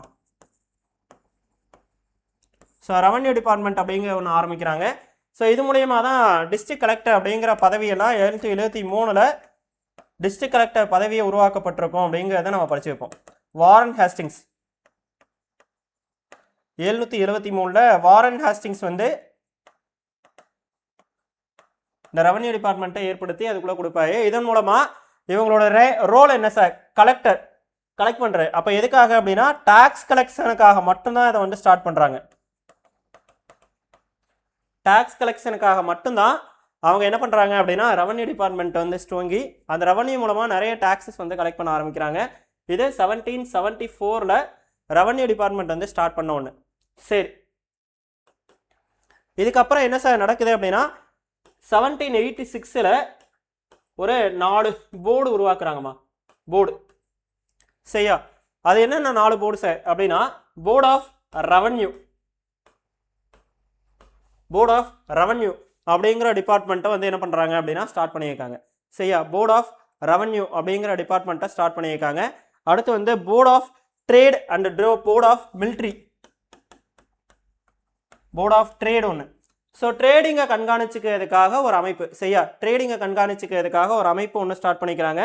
அதுக்கடுத்து வந்து போர்ட் ஆஃப் ரெவன்யூ, வருவாய் வாரியம்னு சொல்லுவாங்கம்மா.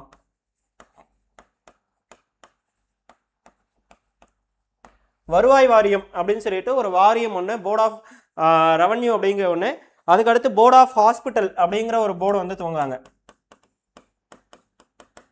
போர்ட் ஆஃப் ஹாஸ்பிட்டல் அப்படிங்கிற ஒரு போர்டு வந்து துவங்குறாங்க. இப்போ 4 போர்டு என்ன பண்ணோம் அப்படின்னா அதுக்கான தனித்துறைகளை வந்து செயல்பட்டு இருக்கோம் அப்படிங்கிறத பார்க்குறோம். 4 துறைகள் வந்து அதுக்குன்ட்டு தனித்தனி துறைகளாக செயல்பட்டு இருக்கோம் அப்படிங்கிறத பார்க்குறோம். சரியா, இதை தாண்டி வேற என்ன சார் அப்படின்னா 1798 சரியா, 86 4 போர்டு வந்து உருவாக்கியிருக்காங்கன்னு சொன்னோம். 1798 உங்களுக்கு வந்து ஜுடிஷியல் அப்படிங்கிற டிபார்ட்மெண்ட் வந்து உருவாக்குறாங்கம்மா. ஜுடிஷியல் டிபார்ட்மெண்ட் வந்து உருவாக்குறாங்க. எப்போ அப்படின்னு சொல்லி கேட்டீங்க அப்படின்னா 1798 ஜுடிஷியல் டிபார்ட்மெண்ட் வந்து உருவாக்குறாங்க அப்படின்னு சொல்லி பார்க்குறோம். சரி, இப்போ தான் உனக்கு என்ன ஆயிருக்கும் அப்படின்னா 1799 சரியா, 1799 வாரன் ஹாஸ்டிங்ஸ் அப்படிங்கிற ஒருத்தர் என்ன பண்ணியிருப்பாருன்னா தலைமை செயலாளர் செயலர் அப்படின்னு சொல்லிட்டு ஒரு துறையை உருவாக்கியிருப்பார். இது வரைக்கும் அந்தந்த டிபார்ட்மெண்ட்டுக்கு ஒரு செயலர் இருப்பாங்கம்மா. இப்போ என்ன ஆயிடுச்சு அப்படின்னா தலைமைச் செயலர் அப்படின்னு சொல்லிட்டு ஒரு பதவியை உருவாக்கி இந்த 1800 வந்து பார்த்தீங்கன்னா 1+3 அப்படின்னு சொல்லி செயலாளர்களோட எண்ணிக்கையை மாற்றுவார். சரி, நல்லா ஞாபகம் வச்சுங்க. வாரன் ஹாஸ்டிங்ஸ் என்ன பண்ணுவார் அப்படின்னு சொல்லி கேட்டிங்கன்னா 1+3, அதாவது இந்தியாவோட கவர்னர் ஜெனரலாக இருந்தால் அந்த வாரன் ஹாஸ்டிங்ஸ் வந்து 1+3 அப்படின்னு சொல்லிட்டு அவர் என்ன பண்ணுறாருன்னா அந்த தலைமைச் செயலாளருக்கு கீழே ஒரு 3 செயலாளர்கள் இருக்க மாதிரி வச்சுக்கிறாரு. ஸோ இப்போ இந்த 3 டிபார்ட்மெண்ட்டையும் அவங்களுக்கு வந்து எல்லா டிபார்ட்மெண்ட்டையும் உங்களுக்கு ஏற்ற மாதிரி பிரித்து கொடுத்துருவாரு. ஸோ தலைமைச் செயலாளருக்கு கீழே என்னென்ன டிபார்ட்மெண்ட் இருக்கும் அப்படின்னா பொலிட்டிக்கல் அண்ட் சீக்ரெட் டிபார்ட்மெண்ட் வந்து இருக்குமா. தலைமைச் செயலாளருக்கு கீழே பொலிட்டிக்கல் டிபார்ட்மெண்ட்டும் அண்டு சீக்ரெட் டிபார்ட்மெண்ட்டும்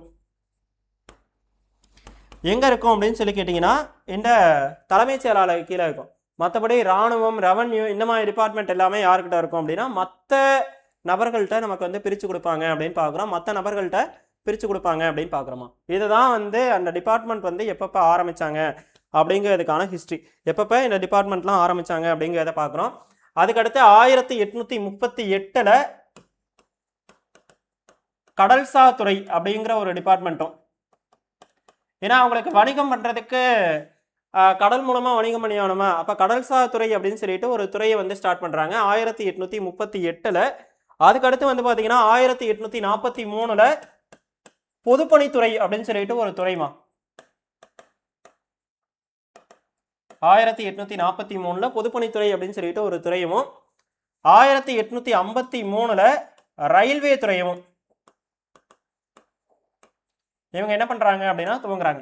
ஸோ இந்தியாவில் 1853 தான் ரயில்வே துறை வந்து ஆரம்பிச்சிருக்கும்.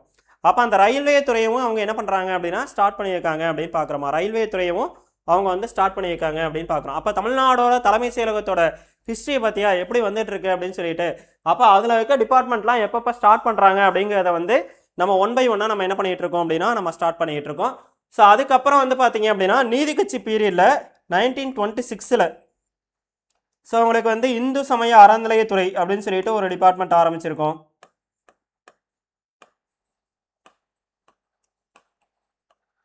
அறநிலையத்துறை.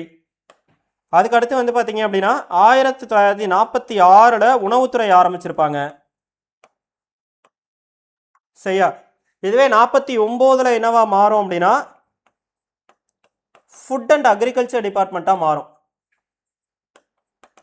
உணவு மற்றும் வேளாண் துறையாக மாறுமா. ஃபுட் அண்ட் அக்ரிகல்ச்சர் டிபார்ட்மெண்ட்டாக எப்போ மாறும் அப்படின்னு சொல்லி கேட்டிங்கன்னா 49 மாறும். அப்போ இந்த டிபார்ட்மெண்ட்லாம் நம்ம வந்து எக்ஸ்ட்ரா நம்ம பார்த்துட்டு இருக்கோம். ஃபுட் அண்ட் அக்ரிகல்ச்சர் டிபார்ட்மெண்ட் எப்போ வருது அப்படின்னு சொல்லி கேட்டிங்கன்னா 1949 அப்படிங்கிறத பார்க்குறோம். அதுக்கு அடுத்து 1970களில் நமக்கு என்ன ஸ்டார்ட் பண்ணுறாங்க அப்படின்னா தமிழ் வளர்ச்சித்துறை அப்படின்னு சொல்லிட்டு ஒரு துறை நம்ம ஸ்டார்ட் பண்ணுறோம். தமிழ் வளர்ச்சித்துறை அப்படின்னு சொல்லிட்டு ஒரு துறை ஸ்டார்ட் பண்ணுறோம். அதுக்கடுத்து 98ல் ஐடி டிபார்ட்மெண்ட் ஸ்டார்ட் பண்ணுறோம். சரியா, 98ல் ஐடி டிபார்ட்மெண்ட். போன கிளாஸ் நீ அட்டன் பண்ண உங்களுக்கு தெரியும். இப்போ இந்த ஐடி டிபார்ட்மெண்ட் தான் 2026ல் என்னவா மாறிக்கிச்சு அப்படின்னா department of AI and IT அப்படின்னு சொல்லி மாறிக்கிச்சுன்னு பார்த்தோம். ஞாபகம் இருக்குன்னு நினைக்கிறேன். போன கிளாஸில் வந்து department of AI and IT அப்படின்னு சொல்லி மாறிக்கிச்சு அப்படிங்கிறத நம்ம பார்க்குறோம். ஸோ இந்த மாதிரியான அட்மினிஸ்ட்ரேஷன் ஸ்ட்ரக்சர் தான் எங்கே மாறி இருக்குது அப்படின்னா தலைமைச் செயலகத்தில் இருக்குது. அப்போ ஒரு செயலகம், தலைமைச் செயலகம், அதோட ஹெட்டாக யார் இருப்பா அப்படின்னா தலைமைச் செயலாளர் இருப்பாமா. அதோட ஹெட்டாக யார் இருப்பா அப்படின்னா தலைமைச் செயலாளர். இவர் யார் சார்? ஒரு ஐஏஎஸ் அதிகாரி. தலைமைச் செயலாளர் அப்படிங்கிறது ஒரு ஐஏஎஸ் அதிகாரி. இதே மாதிரி ஒவ்வொரு டிபார்ட்மெண்ட்டுக்கும் ஒரு செக்ரட்டரி இருப்பாங்க, செயலாளர் இருப்பாங்க. இவங்க யார் தான் அப்படின்னா ஒரு ஐஏஎஸ் அதிகாரி தாம்மா. அப்போ இவங்க வந்து அட்மினிஸ்ட்ரேட்டிவ் ஹெட், ஒரு டிபார்ட்மெண்ட்டோட அட்மினிஸ்ட்ரேட்டிவ் ஹெட். இதுவே ஒரு டிபார்ட்மெண்ட்டோட பொலிட்டிக்கல் ஹெட் அப்படின்னு சொல்லி கேட்டிங்கன்னா அந்த டிபார்ட்மெண்ட்டோட அமைச்சர். சரியா, அந்த டிபார்ட்மெண்ட்டோட மினிஸ்டர் தான் அந்த டிபார்ட்மெண்ட்டோட பொலிட்டிக்கல் ஹெட். இதுவே அட்மினிஸ்ட்ரேட்டிவ் ஹெட் யார் அப்படின்னா அந்த டிபார்ட்மெண்ட்டோட செக்ரட்டரி அப்படிங்கிறத நம்ம பார்க்குறோம். ஸோ இப்போ உனக்கான ஒரு கேள்வி, ஸோ நல்லா ஞாபகம் வச்சுக்க. உனக்கான ஒரு கேள்வி என்ன கேள்வி அப்படின்னா தலைமைச் செயலாளர் பதவி ஆரம்பத்தில் என்னவா இருந்துச்சு அப்படின்னா சென்ட்ரல் கவர்மெண்ட் கையில் தான் இருந்துச்சு. இப்போ ஸ்டேட் கவர்மெண்ட் கையில் மாறி ஸ்டேட் கவர்மெண்ட் தான் அப்பாயின்மெண்ட் பண்ணிட்டு இருக்காங்க. ஓகே, இதில் வந்து உனக்கு பிரச்சனையே இல்லை. தமிழ்நாட்டுடைய தற்போதைய தலைமைச் செயலாளர் யார்?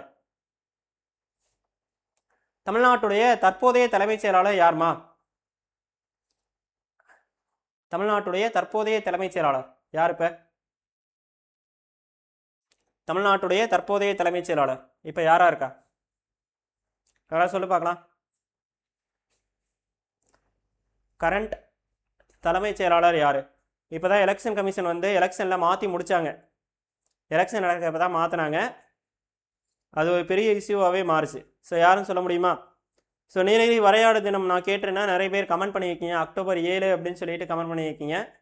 ஸோ முக்கியமான ஒன்று நல்லா ஞாபகம் வச்சுங்க. ஸோ யாருடைய பர்த்டே அப்படின்னா டாவிதர் அப்படிங்கிற ஒருத்தரோட birthday. Correct. Okay, Saikumar. Okay ஓகேம்மா. ஓகே, ஸோ அப்போ இதுதாம்மா JCB Prabhakara, Saikumar IAS. Okay, சாய்குமார்மா, சாய்குமார் அவர்கள் தான் இருக்காரு. சாய்குமார் ஐஏஎஸ் அவர்கள் தான் இந்த டிபார்ட்மெண்ட்டோட தற்போதைய தலைமைச் செயலாளர் இருக்காருன்னு பார்க்குறோம். ஓகே, பாரதிதாசன் அவர்கள் வந்து கரெக்டாக சொல்லியிருக்கீங்க. ஓகே ஓகே, நம்ம இங்கே வருவோம். அப்போ இந்த டிபார்ட்மெண்ட்லாம் எப்பப்போ தலைமைச் செயலாளர், ஏன்னா நம்ம டிஸ்ட்ரிக்டோட ஒரு ஸ்டேட்டோட அட்மினிஸ்ட்ரேஷனே எங்கே தான் தலைமைச் செயலகத்தில் தான். அப்போ இது தெரியாமல் நீங்கள் எப்படி அட்மினிஸ்ட்ரேஷன் படிக்க முடியும்? நீ படிக்க போகிறது அட்மினிஸ்ட்ரேஷன், தமிழ்நாடு அட்மினிஸ்ட்ரேஷனு. நான் ஸ்டார்டிங் கிளாஸ்லேயே சொல்லிட்டேன். ஸோ இந்த சாப்டர் ஒன்று உனக்கு வந்து தமிழ்நாடு அரசோட ஜென்ரல் அட்மினிஸ்ட்ரேஷன் அண்ட் பப்ளிக் அவேர்னஸ்னு ஒரு பாடம் இருக்குது. சரியா, general administration and public awareness. இப்போ நீ இந்த சிலபஸில் பாரு, அதை நம்ம கொடுத்துருக்கோம். இந்த ஷெடியூலில் பாரு, இந்த ஷெடியூலில் நம்ம கீழே கொடுத்துருப்போம். இப்போ இந்த இடத்துல நம்ம கொடுத்துருக்கோம் problems in public delivery system. இந்த இடத்துல நம்ம கொடுத்துருக்கோம். சரியா, அதே மாதிரி பார்த்தீங்கன்னா public awareness and general administration இப்படி ஒரு டாபிக் இருக்குது. இந்த ஜென்ரல் அட்மினிஸ்ட்ரேஷன் தெரியாமல் நீ வந்து உள்ளே போக முடியாது. நம்ம அதனால தான் நான் ஸ்டார்டிங்கில் ஒன்று நீ கேட்டுட்டு இருந்தீங்களா, சார் எப்போ சார் பாடம் எடுக்க போகிறீங்க அப்படின்னு சொல்லி கேட்டுட்டு இருந்தீங்களா கமெண்ட்ஸில். அதுக்கான பாடம் நான் இதுக்கான பதில் தான் இங்கே. ஏன்னா நீ போய் தமிழ்நாட்டோட பொருளாதார போக்குகள் படிக்கிறதுக்கு முன்னாடி, மின்னாளுகை படிக்கிறதுக்கு முன்னாடி, சுகாதாரம் படிக்கிறதுக்கு முன்னாடி உனக்கு என்ன தெரியணும்னா தமிழ்நாடு அட்மினிஸ்ட்ரேஷன் என்ன இருக்குன்னு தெரியணும். அதுக்கு தான் இந்த பாடத்தை நம்ம முதல்ல எடுத்து ஒரு அவுட்லைன் கொடுத்த வேணாம் அப்படிங்கிறதுக்காக தான். இதுதான் டீப்பாக நம்ம நடத்த வேண்டியிருக்கு. இதில் என்ன தெரியுமா நடத்தணும்? கலெக்டரோட பணிகள் நடத்தணும், டிஆர்ஓட பணிகள் நடத்தணும், விஓ வரைக்கும் இருக்கக்கூடிய பணிகளை நடத்தி ஆகணும். இந்த அட்மினிஸ்ட்ரேஷன் உனக்கு தெரிஞ்சாதான் உன்னால் என்ன பண்ண முடியும் அப்படின்னு சொல்லி கேட்டிங்கன்னா மற்ற பாடங்களை ஈஸியாக உன்னால் படிக்க முடியும். ஒரு தமிழ்நாடை பற்றின பேசிக் அட்மினிஸ்ட்ரேஷன் நாலேஜ் இருந்தால் தான் மற்ற பாடங்கள் வந்து ஈஸியாக படிக்க முடியும். அது மட்டும் இல்லாமல் இந்த ஒரு பர்டிகுலர் பாடம் இருக்குல்ல, இது குரூப் 2 மெயின்ஸுக்கும் உங்களுக்கு வரப்போகுது. அதனால தான் நம்ம என்ன பண்ணிகிட்டு இருக்கோம் அப்படின்னா இந்த பாடத்துக்கு நம்ம முன்னாடி இம்பார்ட்டன்ட் கொடுக்கறத விட, நான் ஏன் இதுக்கு முன்னாடி இம்பார்ட்டன்ட் கொடுத்தேன் அப்படின்னா மற்ற பாடங்களை படிக்கிறதுக்கு அடிப்படை வந்து இங்கே இருந்தால் ஆரம்பிக்கும். ஜென்ரல் அட்மினிஸ்ட்ரேஷன் தெரியணும். அப்போ ஜென்ரல் அட்மினிஸ்ட்ரேஷன் தெரியணும் அப்படின்னா தமிழ்நாட்டுடைய தலைமைச் செயலகம் அங்கே இருந்தால் அட்மினிஸ்ட்ரேஷன் ஸ்டார்ட் ஆகுது. அப்போ தலைமைச் செயலகத்தோட ஸ்ட்ரக்சர் தெரியாமல் நீ எப்படி உள்ளே வர முடியும்? சரியா? நம்ம ஆளுங்களுக்கு என்ன தெரியுமா, சட்டமன்றம்னாவே என்னன்னு நிறைய பேருக்கு தெரிய மாட்டேங்குது. ஓரளவுக்கு படிக்கிறாங்க, நல்லா படிக்கிறவங்க தான். ஆனால் நம்ம ஆளுங்களுக்கு என்ன பண்ண முடியல அப்படின்னா, சட்டமன்றம்னா என்ன, அதில் சட்டப்பேரவைனா என்ன, சட்ட மேலவைனா என்ன, இதை வந்து அவங்களுக்கு கிளாஸிஃபை பண்ண தெரியல. முதல்ல இந்த பேசிக் ஸ்ட்ரக்சரை நம்ம பேசிக்காக இருக்கக்கூடிய கலைச்சொற்கள், பேசிக்காக இருக்கக்கூடிய ஒரு சில விஷயங்களை நம்ம தெரிஞ்சுக்கிட்டாதான் ஒரு பாடத்தை நம்ம ஈஸியாக அண்டர்ஸ்டாண்ட் பண்ண முடியும். ஸோ அதுக்காக தான் நம்ம இந்த ஒரு ஸ்ட்ரக்சரை வந்து இவ்வளோ தான் நடத்திட்டு இருக்கோம். சரியா? ஸோ அந்த வகையில் தமிழ்நாடு தலைமைச் செயலகத்தை பொறுத்த வரைக்கும் எங்கே வந்து ஹிஸ்ட்ரி ஆரம்பிக்குது அப்படின்னா, பொதுத்துறையிலேருந்து பப்ளிக் டிபார்ட்மெண்ட்லேருந்து நம்ம என்ன பண்ணிகிட்டு இருக்கோம் அப்படின்னா ஸ்டார்ட் பண்ணிகிட்டு இருக்கோம் அப்படிங்கிறத பார்க்குறோம். அதுக்கப்புறம் ஆர்மி டிபார்ட்மெண்ட் ஸ்டார்ட் பண்ணுறாங்க. அதுக்கப்புறம் வந்து பார்த்தீங்க அப்படின்னு சொல்லி கேட்டிங்கன்னா ரெவன்யூ டிபார்ட்மெண்ட் ஸ்டார்ட் பண்ணியிருக்காங்க. ரெவன்யூ டிபார்ட்மெண்ட்டு அதில் தான் கலெக்டர் அப்படிங்கிற பதவியை வந்து உருவாக்கியிருக்காங்க. வாரன் ஹாஸ்டிங்ஸ் வந்து உருவாக்குனாரு அப்படிங்கிறத சொல்லியிருந்தோம். அதுக்கடுத்து வந்து பார்த்தீங்க அப்படின்னா தலைமைச் செயலகம் அதில் வந்து 1786 4 போர்டு உருவாக்கியிருக்காங்க அப்படின்னு சொன்னோம். என்னென்ன போர்டு அப்படின்னா, ரெவன்யூ போர்டுன்னு ஒன்று, ட்ரேட் போர்டுன்னு ஒன்று, போர்ட் ஆஃப் ட்ரேட்னு ஒன்று, போர்ட் ஆஃப் ரெவன்யூன்னு ஒன்று, சரியா? Board of revenue, board of hospital, அதுக்கடுத்து போர்ட் ஆஃப் மிலிட்ரி, ரெவன்யூன்னு மறுபடியும் எழுதியிருக்கேன், மிலிட்ரி. ஸோ இந்த இதெல்லாம் வந்து நமக்கு வந்து ஸ்டார்ட் பண்ணியிருக்காங்க. அதுக்கடுத்து 1799 நமக்கு என்ன பண்ணியிருக்காங்கன்னா தலைமைச் செயலாளர் பதவி உருவாக்கப்பட்டிருக்கு. 1800 கொஞ்சம் மாடிஃபை பண்ணி தலைமைச் செயலாளருக்கு கீழே ஒரு 3 செயலாளர்கள், செக்ரட்டரிஸ் அப்படிங்கிறத நம்ம பார்க்குறோம். அதுக்கப்புறம் வந்து பார்த்தீங்கன்னா 1800 இந்த 1800 முடிஞ்சதுக்கப்புறம் 1838 கடல்சார் துறை அப்படிங்கிற துறையவும், பொதுப்பணித்துறை அப்படிங்கிற துறை, இந்த ரோடு போடுறது, மேம்பாலம், இந்த அணைகள் பாதுகாப்பு, இந்த பொதுப்பணித்துறை. அதுக்கப்புறம் வந்து 1853 ரயில்வே அப்படிங்கிற டிபார்ட்மெண்ட் வந்து ஸ்டார்ட் ஆகிருக்குன்னு பார்க்குறோம், 53. ஸோ இதுக்கப்புறம் நம்ம வந்து பார்த்தீங்க அப்படின்னா ரயில்வே டிபார்ட்மெண்ட்டுக்கு அப்புறம் எங்கே சார் டைரெக்டாக வந்தோம் அப்படின்னு சொல்லி கேட்டிங்கன்னா இந்து சமய அறநிலையத்துறை, உணவுத்துறை, உணவு பாதுகாப்புத்துறை, அதுக்கப்புறம் தமிழ் வளர்ச்சித்துறை, ஐடி டிபார்ட்மெண்ட்டு. இந்த ஐடி டிபார்ட்மெண்ட் தான் இப்போ ஏஐ டிபார்ட்மெண்ட்டாக மாறி இருக்குன்னு பார்த்தோம். ஸோ இதே அட்மினிஸ்ட்ரேஷனோட ஸ்ட்ரக்சரை பொறுத்த வரைக்கும் ரொம்ப ரொம்ப ரொம்ப ரொம்ப முக்கியமான ஒன்று. சேமா. ஸோ தமிழ்நாட்டில் 25 கார்பரேஷன் இருக்குன்னு சொல்லியிருந்தோம். ஸோ அந்த 25 கார்பரேஷன்ஸ் என்னென்ன அப்படின்னு சொல்லி பார்க்கும்போது, ஃபஸ்ட்டு எடுத்தோன்னே சென்னை கார்பரேஷன் தான் இந்தியாவோட முதல் மாநகராட்சி. ஸோ இந்தியாவோட முதல் மாநகராட்சி எது தான் அப்படின்னா மெட்ராஸ் சென்னை கார்பரேஷன் தான் அப்படிங்கிறத நம்ம பார்க்குறோம். மெட்ராஸ் கார்பரேஷன் தான் நமக்கு வந்து ஃபஸ்ட்டு அப்படிங்கிறத நம்ம பார்க்குறோம். அதுக்கடுத்து 1971 மதுரை, 1971 மதுரை. கோயம்புத்தூர் வந்து 81, திருச்சிராப்பள்ளி வந்து 94, திருச்சி வந்து 94, 94லேயே 3, திருச்சிராப்பள்ளி 1, திருநெல்வேலி 1, சேலம் மாநகராட்சி 1, சரியா? 94லேயே 3, சரியா? திருச்சி 1, திருநெல்வேலி 1, சேலம் 1, திருச்சி 1, திருநெல்வேலி 1, சேலம் 1. ஸோ அதுக்கப்புறம் வந்து 2008 திருப்பூர்மா. 2008 நம்ம என்ன பார்த்துட்டு இருக்கோம் அப்படின்னா திருப்பூர் அப்படிங்கிறத பார்த்துட்டு இருக்கோம். 2008 திருப்பூர். ஸோ அதுக்கப்புறம் 2008லேயே ஒரு 4 மாநகராட்சி உருவாக்கியிருக்காங்க. என்னென்ன அப்படின்னு பார்க்கும்போது திருப்பூர் 1 2008, சரியா? அதுக்கப்புறம் ஈரோடு 1 2008, திருப்பூருக்கு அப்புறம் ஈரோடு 2008, வேலூர் 2008,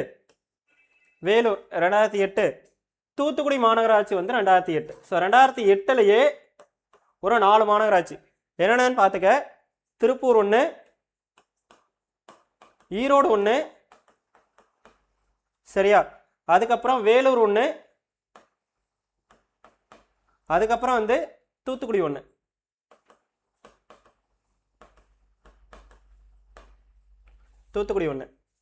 சரியா?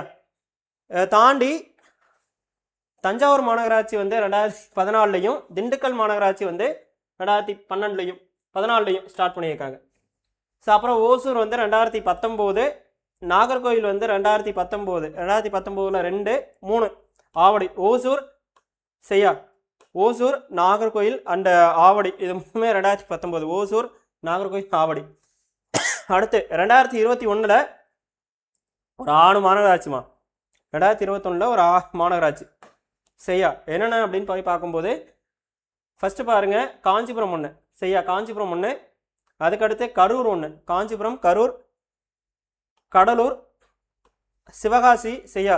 காஞ்சிபுரம், கரூர், கடலூர், சிவகாசி, தாம்பரம் அண்டு கும்பகோணம். இப்போ இதில் பார்த்தீங்கன்னா தஞ்சாவூர் மாவட்டத்துலேயும் தஞ்சாவூர் இருக்குது, அப்புறம் கும்பகோணம் ஒரு மாநகராட்சி இருக்குது. ஸோ 2 மாநகராட்சி வந்து எங்கே இருக்குது அப்படின்னு சொல்லி கேட்டிங்கன்னா இந்த தஞ்சாவூர் மாவட்டத்தில் இருக்குது அப்படின்னு பார்க்குறோம். புதுக்கோட்டை 2024, ஸோ நாமக்கல் 2024, திருவண்ணாமலை 2024, காரைக்குடி 2024. இதெல்லாம் வந்து மாநகராட்சிகள். 25 மாநகராட்சிகள் வந்து தமிழ்நாட்டில் என்னென்ன இருக்குது அப்படிங்கிறத லாஸ்ட்டாக உருவாக்கின மாநகராட்சினா இந்த 4 தான். புதுக்கோட்டை 1, சரியா, நாமக்கல் 1, புதுக்கோட்டை, நாமக்கல், திருவண்ணாமலை, காரைக்குடி. புதுக்கோட்டை, நாமக்கல், திருவண்ணாமலை, காரைக்குடி. சரிம்மா. இப்போ மாநில மறுசீரமைப்பு சட்டம்னு நம்ம ஒரு சட்டம் பார்த்தோமா? 1956 மாநில மறுசீரமைப்பு சட்டம்னு ஒரு சட்டம் பார்த்தோம். அந்த சட்டம் வரப்போ தமிழ்நாட்டில் எத்தனை மாவட்டங்கள் இருந்துச்சு அப்படின்னா மொத்தமே 13 மாவட்டங்கள் தான் இருந்துச்சு. சரி, ஆனால் 13 மாவட்டங்கள் என்னென்ன அப்படின்னா சென்னை, செங்கல்பட்டு அப்படிங்கிற ஒரு மாவட்டம், அப்போ செங்கல்பட்டுன்னு ஒரு மாவட்டம் இருந்துச்சு. வட ஆற்காடு, தென்னார்காடு, 4 மாவட்டங்களாச்சா? வட ஆற்காடு, தென்னார்காடு. ஸோ நம்ம வடிவேலு கூட ஒரு படத்தில் சொல்லியிருப்பேன், north Arcot, south Arcot, FMS வரைக்கும் பார்த்தவன்னு சொல்லிட்டு. அந்த மாதிரி வட ஆற்காடு, தென்னார்காடு அப்படிங்கிற 2 மாவட்டங்கள் இருக்குது. திருச்சி மாவட்டம் இருக்குது, மதுரை இருக்குது, சேலம் இருக்குது. ஸோ மொத்தமாக 4, இங்கே ஒரு 3, 7. அதுக்கடுத்து கோயம்புத்தூர் மாவட்டம் ஒன்று இருக்குது, கோயம்புத்தூர் மாவட்டம் ஒன்று இருக்குது, திருநெல்வேலி மாவட்டம், ராமநாதபுரம், கன்னியாகுமரி, தஞ்சாவூர், நீலகிரி. மொத்தமாக 13 மாவட்டங்கள் என்னவா இருக்குது அப்படின்னா ஸ்டார்டிங்கில் இருக்குது. ஸோ இதுக்கப்புறம் என்ன சார் ஆச்சு அப்படின்னு சொல்லி கேட்டிங்கன்னா 13 மாவட்டங்களுக்கு அப்புறம் என்ன சார் ஆச்சு அப்படின்னு சொல்லி கேட்டிங்கன்னா இப்போ 2024 வரைக்கும் இன்னும் எக்ஸ்ட்ரா மாவட்டங்களை உருவாக்கியிருக்காங்க. ஸோ இப்போ தான் நம்ம என்ன பார்க்க போகிறோம் அப்படின்னா அந்த மாவட்டங்கள்லாம் எப்பப்போ உருவாச்சு அப்படிங்கிறத பார்க்க போகிறோம். சரியா? ஸோ அந்த மாவட்டங்கள்லாம் எப்பப்போ உருவாச்சுன்னு பாரு. 66 தருமபுரியிலேருந்து புதிய மாவட்டத்தை உருவாக்குறாங்க, தருமபுரி. ஸோ என்ன மாவட்டம் உருவாக்குறாங்க? எதில் வந்து உருவாக்குறாங்க? சேலத்துலேருந்து தருமபுரி உருவாக்குறாங்க. சரியா? அதுக்கு அடுத்து பாருமா 74 புதுக்கோட்டை. ஸோ எதில் வந்து உருவாக்குறாங்க? திருச்சியிலேருந்து உருவாக்குறாங்க. புதுக்கோட்டை எதில் இருந்து பிரிக்கிறாங்க? திருச்சியிலேருந்து பிரிக்கிறாங்க. 79 ஈரோடு. ஸோ எதில் அப்படின்னா கோயம்புத்தூர்லேருந்து. ஸோ 79 ஈரோடு, கோயம்புத்தூர்லேருந்து. ஸோ அதுக்கடுத்து வந்து பார்த்தீங்கன்னா சிவகங்கை 85. ஸோ என்ன மாவட்டத்தில் இருந்து அப்படின்னா மதுரை, ராமநாதபுரம், இந்த 2 மாவட்டங்களை பிரித்து சிவகங்கை ஒரு மாவட்டமாகவும் விருதுநகர் ஒரு மாவட்டமாகவும் பிரிச்சிருப்பாங்கம்மா. சிவகங்கை ஒரு மாவட்டமாகவும் விருதுநகர் ஒரு மாவட்டமாகவும் பிரிச்சிருப்பாங்க. எப்போ அப்படின்னா 85. அதே 85 மதுரை மாவட்டத்தை பிரித்து, அப்போ பாரு 85 மதுரையிலேருந்து சிவகங்கையும் பிரிச்சிருக்கு. மதுரையிலேருந்து நமக்கு என்ன பிரிச்சிருக்கோம் அப்படின்னா திண்டுக்கல்லையும் நம்ம வந்து பிரிச்சிருக்கோம் அப்படிங்கிறத பார்க்குறோம். திண்டுக்கல் மாவட்டம் பிரிக்கப்பட்டிருக்கு. ஸோ இதை தாண்டி 86 திருநெல்வேலியிலேருந்து நமக்கு என்ன பண்ணியிருக்கோம் அப்படின்னா தூத்துக்குடி மாவட்டத்தை பிரிச்சிருக்கோமா? எதில் இருந்து பிரிச்சிருக்காங்கன்னா திருநெல்வேலியிலேருந்து பிரிச்சிருக்காங்க. ஸோ 89 வேலூர், திருவண்ணாமலை, வட ஆற்காடு மாவட்டம். ஸோ இந்த வட ஆற்காடு மாவட்டத்தை இப்போ இல்லை, வட ஆற்காடு மாவட்டம் வந்து இப்போ கிடையாது. ஸோ இந்த வட ஆற்காடு மாவட்டத்தை பிரித்து வேலூராகவும் திருவண்ணாமலை மாவட்டமாகவும் பிரிச்சிருக்கோம். வேலூராகவும் திருவண்ணாமலை மாவட்டமாகவும் நம்ம என்ன பண்ணியிருக்கோம் அப்படின்னா பிரிச்சிருக்கோம். சரி, ஓகே. அடுத்து திருவாரூர். ஸோ தஞ்சாவூர் மாவட்டத்திலேருந்து பிரித்து திருவாரூரை பிரிச்சிருக்கோம் 1991. திருவாரூர் வந்து 1991. நாகப்பட்டினம் வந்து 1991. எங்கே தான் அப்படின்னா தஞ்சாவூர் மாவட்டத்தில் இருந்தால் நாகப்பட்டினம் மாவட்டம் பிரிக்கப்பட்டிருக்கும். அப்புறம் தென்னார்காடு மாவட்டத்தை 2ஆக பிரிக்கிறாங்க. ஸோ இப்போ தென்னார்காடு மாவட்டம் கிடையாது, கடலூராகவும் விழுப்புரமாகவும் பிரிக்கிறாங்கம்மா. கடலூராகவும் விழுப்புரமாகவும் தென்னார்காடு மாவட்டத்தை பிரிக்கிறாங்க. ஸோ அதுக்கப்புறம் கரூர், பெரம்பலூர். சரியா? கரூர் 1, பெரம்பலூர் 1 புதிய மாவட்டங்கள் 95. ஸோ எதில் வந்து அப்படின்னா திருச்சி மாவட்டத்திலேருந்து பிரிக்கிறாங்கம்மா. கரூரையும் பெரம்பலூரையும் 95. அடுத்து காஞ்சிபுரம், திருவள்ளூர், இந்த 2 மாவட்டங்களையும் எதில் இருந்து பிரிக்கிறாங்க அப்படின்னா செங்கல்பட்டு மாவட்டத்திலேருந்து பிரிக்கிறாங்க. இப்போ செங்கல்பட்டு மாவட்டமாக இல்லை, 96 செங்கல்பட்டு என்னவா இல்லை அப்படின்னா மாவட்டம் கிடையாது. சரியா? அதனால ஞாபகம் வச்சுக்க, காஞ்சிபுரம் அண்ட் திருவள்ளூர். அப்போ செங்கல்பட்டு எதுக்குள்ளே போயிடுச்சு அப்படின்னா காஞ்சிபுரத்துக்குள்ளே போயிடுச்சு. செங்கல்பட்டு எதுக்குள்ளே போயிடுச்சு? காஞ்சிபுரத்துக்குள்ளே போயிடுச்சு. 97 2 மாவட்டங்கள் உருவாயிருக்கு, நாமக்கல் 1, தேனி 1. ஸோ நாமக்கல் வந்து எதில் வந்து பிரித்தாங்க அப்படின்னா சேலத்தில் இருந்தோம். நாமக்கல் வந்து சேலத்தில் இருந்தோம். தேனி மாவட்டம் வந்து பார்த்தீங்கன்னா மதுரையில் இருந்தோம். இப்போ மதுரையிலேருந்து பார்த்தீங்கன்னா சிவகங்கை பிரிச்சிட்டாங்க, விருதுநகர் பிரிச்சிட்டாங்க. அப்புறம் வந்து பார்த்தீங்க அப்படின்னா இப்போ தேனி மாவட்டம் பிரிக்கப்பட்டிருக்கு அப்படிங்கிறத நம்ம பார்க்குறோம். சரி, அடுத்து 2004 கிருஷ்ணகிரி மாவட்டம் பிரிக்கப்பட்டிருக்கு. 2004 கிருஷ்ணகிரி எதில் இருந்து சார் பிரித்தாங்க? தருமபுரி மாவட்டத்தில் இருந்து பிரித்தாங்க, தருமபுரி மாவட்டம். அடுத்து பெரம்பலூரில் இருந்து அரியலூர், 30வது மாவட்டம் அரியலூர். சரியா? அரியலூர். அப்புறம் திருப்பூர், அரியலூர், திருப்பூர். சரியா? அப்புறம் தென்காசி மாவட்டத்தை பிரித்தாங்க. தென்காசி மாவட்டத்தை பிரித்ததுக்கப்புறம் என்ன பண்ணுறாங்க அப்படின்னா கள்ளக்குறிச்சி, கள்ளக்குறிச்சி மாவட்டத்தை பிரித்ததுக்கப்புறம் என்ன பண்ணுறாங்க அப்படின்னு சொல்லி கேட்டிங்கன்னா திருப்பட்டூர். கள்ளக்குறிச்சி மாவட்டத்துக்கு அப்புறம் திருப்பட்டூர் மாவட்டம் எதில் இருந்து பிரித்தாங்கன்னா வேலூர் மாவட்டத்தில் இருந்து பிரித்தாங்க. ஸோ வேலூர் மாவட்டத்தை 2ஆக பிரித்து திருப்பட்டூர் மற்றும் ராணிப்பேட்டை அப்படிங்கிற மாவட்டங்களாக பிரிக்கிறாங்கம்மா. திருப்பட்டூர் மற்றும் ராணிப்பேட்டை மாவட்டங்களாக பிரிக்கிறாங்க அப்படின்னு பார்த்துருக்கோம். திருப்பட்டூர் மற்றும் ராணிப்பேட்டை மாவட்டங்களாக பிரிக்கிறாங்க. அதே மாதிரி பார்த்தீங்க அப்படின்னு சொல்லி கேட்டிங்கன்னா செங்கல்பட்டு மாவட்டம் எதில் இருந்து பிரிக்கப்பட்டிருக்கு அப்படின்னா காஞ்சிபுரத்தில் இருந்து பிரிக்கப்பட்டிருக்கு. செங்கல்பட்டு மாவட்டம் காஞ்சிபுரத்தில் இருந்து பிரிச்சிருக்காங்க. அடுத்து 38வது மாவட்டம். ஸோ இது நம்பர் மாறி இருக்குது. 38 கடைசி மாவட்டம் வந்து 38வது மாவட்டம். ஸோ மயிலாடுதுறை எதில் இருந்து பிரிச்சிருக்காங்க அப்படின்னா நாகப்பட்டினம் மாவட்டத்தில் இருந்து பிரிச்சிருக்காங்க. ஸோ ஓவராலாக தமிழ்நாடு மாவட்டங்கள் பிரிக்கப்பட்ட வரலாறு இதையும் நம்ம பார்த்துருக்கோம். ஸ்டார்டிங்கில் இருந்து நம்ம 13 மாவட்டங்களாக இருந்தது, இப்போ 38 மாவட்டங்களாக வளர்ச்சி அடைஞ்சிருக்கு. 38 மாவட்டங்களாக வளர்ச்சி அடைஞ்சிருக்கு. இதுக்கு ஒரு அட்மினிஸ்ட்ரேஷன் இதெல்லாம் ஸ்ட்ரக்சர் வந்து மாறி இருக்குது அப்படிங்கிறத பார்க்குறோம். ஸோ இப்போ நீங்கள் வந்து ஏன் சார் இந்த இன்ட்ரோ கிளாஸை வந்து இவ்வளோ தூரம் நடத்திட்டு இருக்கீங்க அப்படின்னா இன்னைக்கு கிளாஸில் நம்ம என்ன பார்த்துருக்கோம் அப்படிங்கிறத பாரு. ஸோ தமிழ்நாட்டினுடைய சின்னங்கள் என்னென்ன, மாநகராட்சிகள் என்னென்ன, அந்த இதில் தலைமைச் செயலகம் நிர்வாகத்தோட அடிப்படை நிலைமை என்ன அப்படின்னா தலைமைச் செயலகம் தான். அந்த தலைமைச் செயலகத்தில் என்னென்ன துறைகள் எப்பப்போ ஸ்டார்ட் பண்ணியிருக்காங்க இந்த ஹிஸ்ட்ரி பார்த்துருக்கோம். இதோட பணிகள், அதே மாதிரி தலைமைச் செயலாளரே அவருடைய பணிகள் என்ன, இதெல்லாம் வந்து ஜென்ரல் அட்மினிஸ்ட்ரேஷன். நம்ம இதுக்கு முன்னாடி ஒரு ஹெட்டிங் பார்த்தோன்னு சொன்னோமா, அதில் பார்ப்போம். ஜென்ரல் அட்மினிஸ்ட்ரேஷனில் நம்ம அவங்களோட பணிகள் பற்றிலாம் டீட்டெயிலாக நம்ம என்ன பண்ணுவோம் அப்படின்னா கிளாஸஸில் டிஸ்கஸ் பண்ணிக்குவோம். அந்த கிளாஸஸ்லாம் இனிமேல் வரக்கூடிய கிளாஸஸில் தான் நம்ம எடுக்க போகிறோம். அதனால தான் இந்த ஒரு பர்டிகுலர் அரசாணை பேட்சை வந்து 25 கிளாஸஸாக நம்ம இதை வந்து ப்ரொவைட் பண்ணலாம் அப்படின்னு சொல்லியிருக்கோம். நிறைய டேட்டாவோட, நிறைய டீட்டெயில்ஸோட இந்த பாடத்தில் இருந்து நம்ம வெளியிலேருந்து சோர்ஸ் தேடணும் அப்படிங்கிற அவசியம் இல்லாமல் எக்கச்சக்க கரண்ட் அப்டேட்டோட நம்ம கொடுக்கணும் அப்படிங்கிறதுக்காக தான் இந்த இதை வந்து நம்ம ஸ்டார்டிங்கில் ஒரு அவுட்லைன் கொடுக்கறதுக்காக தான் இந்த டிபார்ட்மெண்ட் எல்லாமே ஸ்டார்ட் பண்ணியிருக்குது. சரி, ஓகே அப்படிங்கவா. அப்போ ஒரு என்னென்ன விஷயங்கள்லாம் நம்ம எக்ஸ்ட்ரா பார்த்தோம் அப்படின்னு சொல்லி கேட்டிங்கன்னா அப்படியே பாருமா. ஸோ லாஸ்ட் கிளாஸில் என்னென்ன முடிச்சிருந்தோம் அப்படிங்கிறத பற்றி நான் சொல்லியிருந்தேன். அப்படிங்கிறத பற்றி சொல்லியிருந்தேன். இப்போ தமிழ்நாடு அட்மினிஸ்ட்ரேஷனோட ஹின்ட்ரோ பற்றி நம்ம சொல்லியிருந்தோம். பாப்புலேஷன் எவ்வளோ, சரியா, பாப்புலேஷன் எவ்வளோ, அந்த பாப்புலேஷனில் நம்ம எத்தனாவது பிளேஸில் இருக்கோம், அதே மாதிரி தமிழ்நாட்டுடைய டென்சிட்டி எவ்வளோ இருக்குது, அதில் நம்ம எந்த அளவுக்கு நம்ம ஸ்பேஸில் இருக்கோம், எத்தனாவது இடத்துல இருக்கும், இதை பற்றிலாம் நம்ம சொல்லிட்டு தமிழ்நாடு அட்மினிஸ்ட்ரேஷனோட சிறப்புகள் என்னென்னு சொல்லி பார்த்துருக்கோம். இப்போ எக்ஸாம்பிளாக வந்து வறுமை ஒழிப்பில் சிறந்து விளங்கக்கூடிய மானியம், சமூக நீதியோட தாயகம்னு சொல்கிறோம். அதுக்கு என்னென்ன எக்ஸாம்பிள்னு நம்ம சொல்லியிருந்தோம். ஸோ நிறைய திட்டங்களை வந்து கொண்டு வந்திருக்காங்க, நிறைய ரிஃபார்ம்ஸ் ஏற்படுத்தியிருக்காங்க. அதுக்கடுத்து சோசியல் வெல்ஃபேர் ஸ்கீம்ஸ் வந்து நிறைய இருக்குது.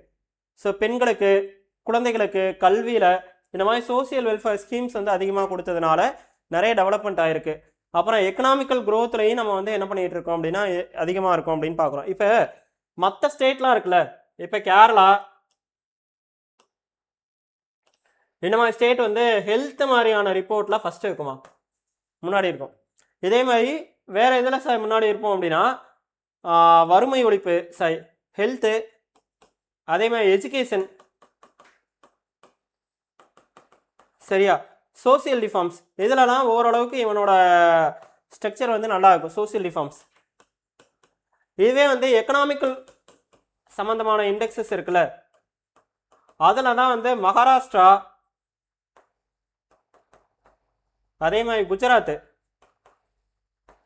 இந்த மாதிரி ஸ்டேட்லாம் முன்னாடி இருக்கும். மகாராஷ்டிரா, குஜராத் இந்த மாதிரி ஸ்டேட்லாம் முன்னாடி இருக்கும். ஆனால் தமிழ்நாடு இருக்குல்ல, இது எல்லாத்துலேயும் சேர்த்து வறுமை ஒழிப்பு இருக்கும், வறுமை ஒழிப்பு அப்படிங்கிறது இருக்கும். அதுக்கடுத்து வந்து எஜுகேஷன்லேயும் நம்ம முன்னாடி இருப்போம். ஸோ கேரளா அளவுக்கு நம்ம தாண்டி போகல அப்படின்னாலும் நம்ம ஓரளவுக்கு வளர்ச்சி அடைஞ்சிருப்போம். சோசியல் ரிஃபார்ம்ஸ் அதிகமாக இருக்கும். சோசியல் ரிஃபார்ம்ஸ் அதிகமாக இருக்கும். எக்கனாமிக்கல் சம்மந்தமான ஃபேக்டர்ஸ்லையும் இப்போ எக்ஸாம்பிளாக பார்த்தீங்கன்னா அதிகமான தொழிற்சாலைகள் இருக்குது. பெண்கள் தொழிலாளர் பங்கேற்பு அதிகமாக உள்ள மாநிலம் எது தான் அப்படின்னா தமிழ்நாடு அப்படிங்கிறத பார்க்குறோம். ஸோ இவ்வளோ ஸ்ட்ரக்சர் வந்து தமிழ்நாட்டுக்குள்ளே இருக்குது, சரியா.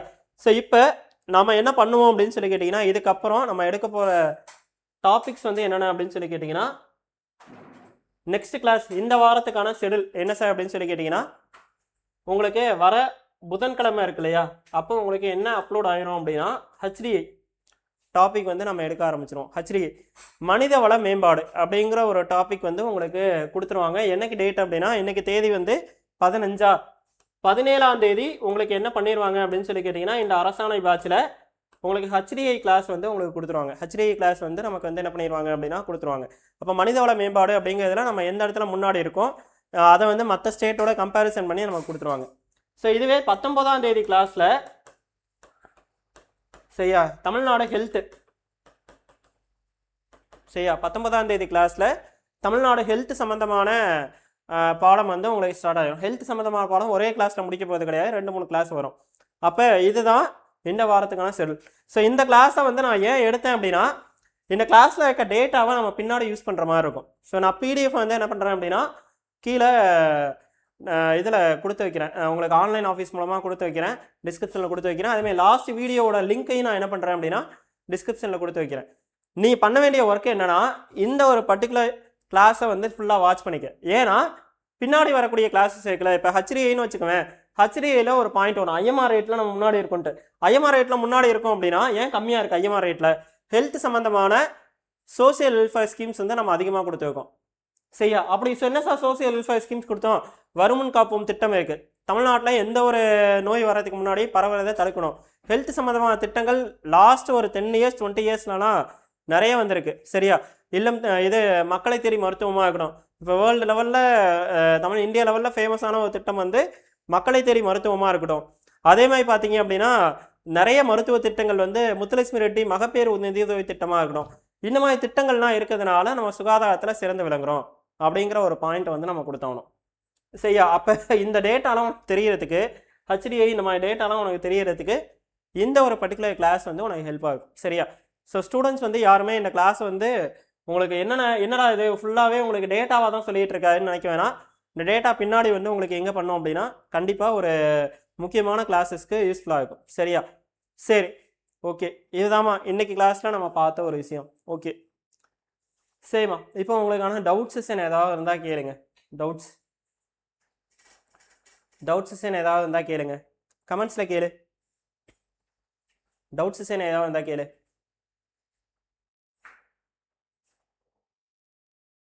டவுட் செஷன் ஏதாவது. அரசாணை பேட்சை பற்றி நம்ம சொல்லியாச்சு. அரசாணை பேட்சில் கிளாஸஸ் வந்து இன்றைக்கி நம்ம இன்ட்ரோ கிளாஸ் நம்ம வந்து தமிழ்நாடு அட்மினிஸ்ட்ரேஷனோட இன்ட்ரோ கொடுத்துருக்கோம். ஹிஸ்டாரிக்கல் டெவலப்மெண்ட்டில் இன்ட்ரோ நம்ம கொடுத்துருக்கோம். அதில் தமிழ்நாடு செக்ரட்டரியேட்டில் என்னென்ன டிபார்ட்மெண்ட் வந்து எப்பப்போ ஸ்டார்ட் பண்ணாங்க அப்படிங்கிறத பற்றி டீட்டெயிலாக கொடுத்துருக்கோம். ஓகேவா? ஓகே, ஏன் டவுட் இல்லையாம்மா? கமெண்ட்ஸ் பண்ணக்கணாமே. டவுட்ஸ் எதுவும் இருக்கா?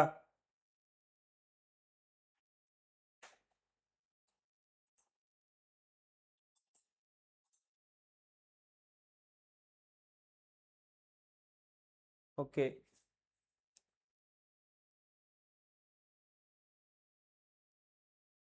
சரி, கிளாஸஸ் எப்படி போச்சு இன்னைக்கு அதை சொல்லுங்கள், கமெண்ட் சொல்லுங்கள்.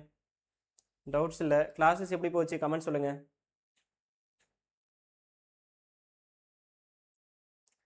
நெக்ஸ்ட் கிளாஸ்க்கு நம்ம என்ன பண்ண போகிறோம் அப்படிங்கிறத நான் சொல்லிட்டேன்.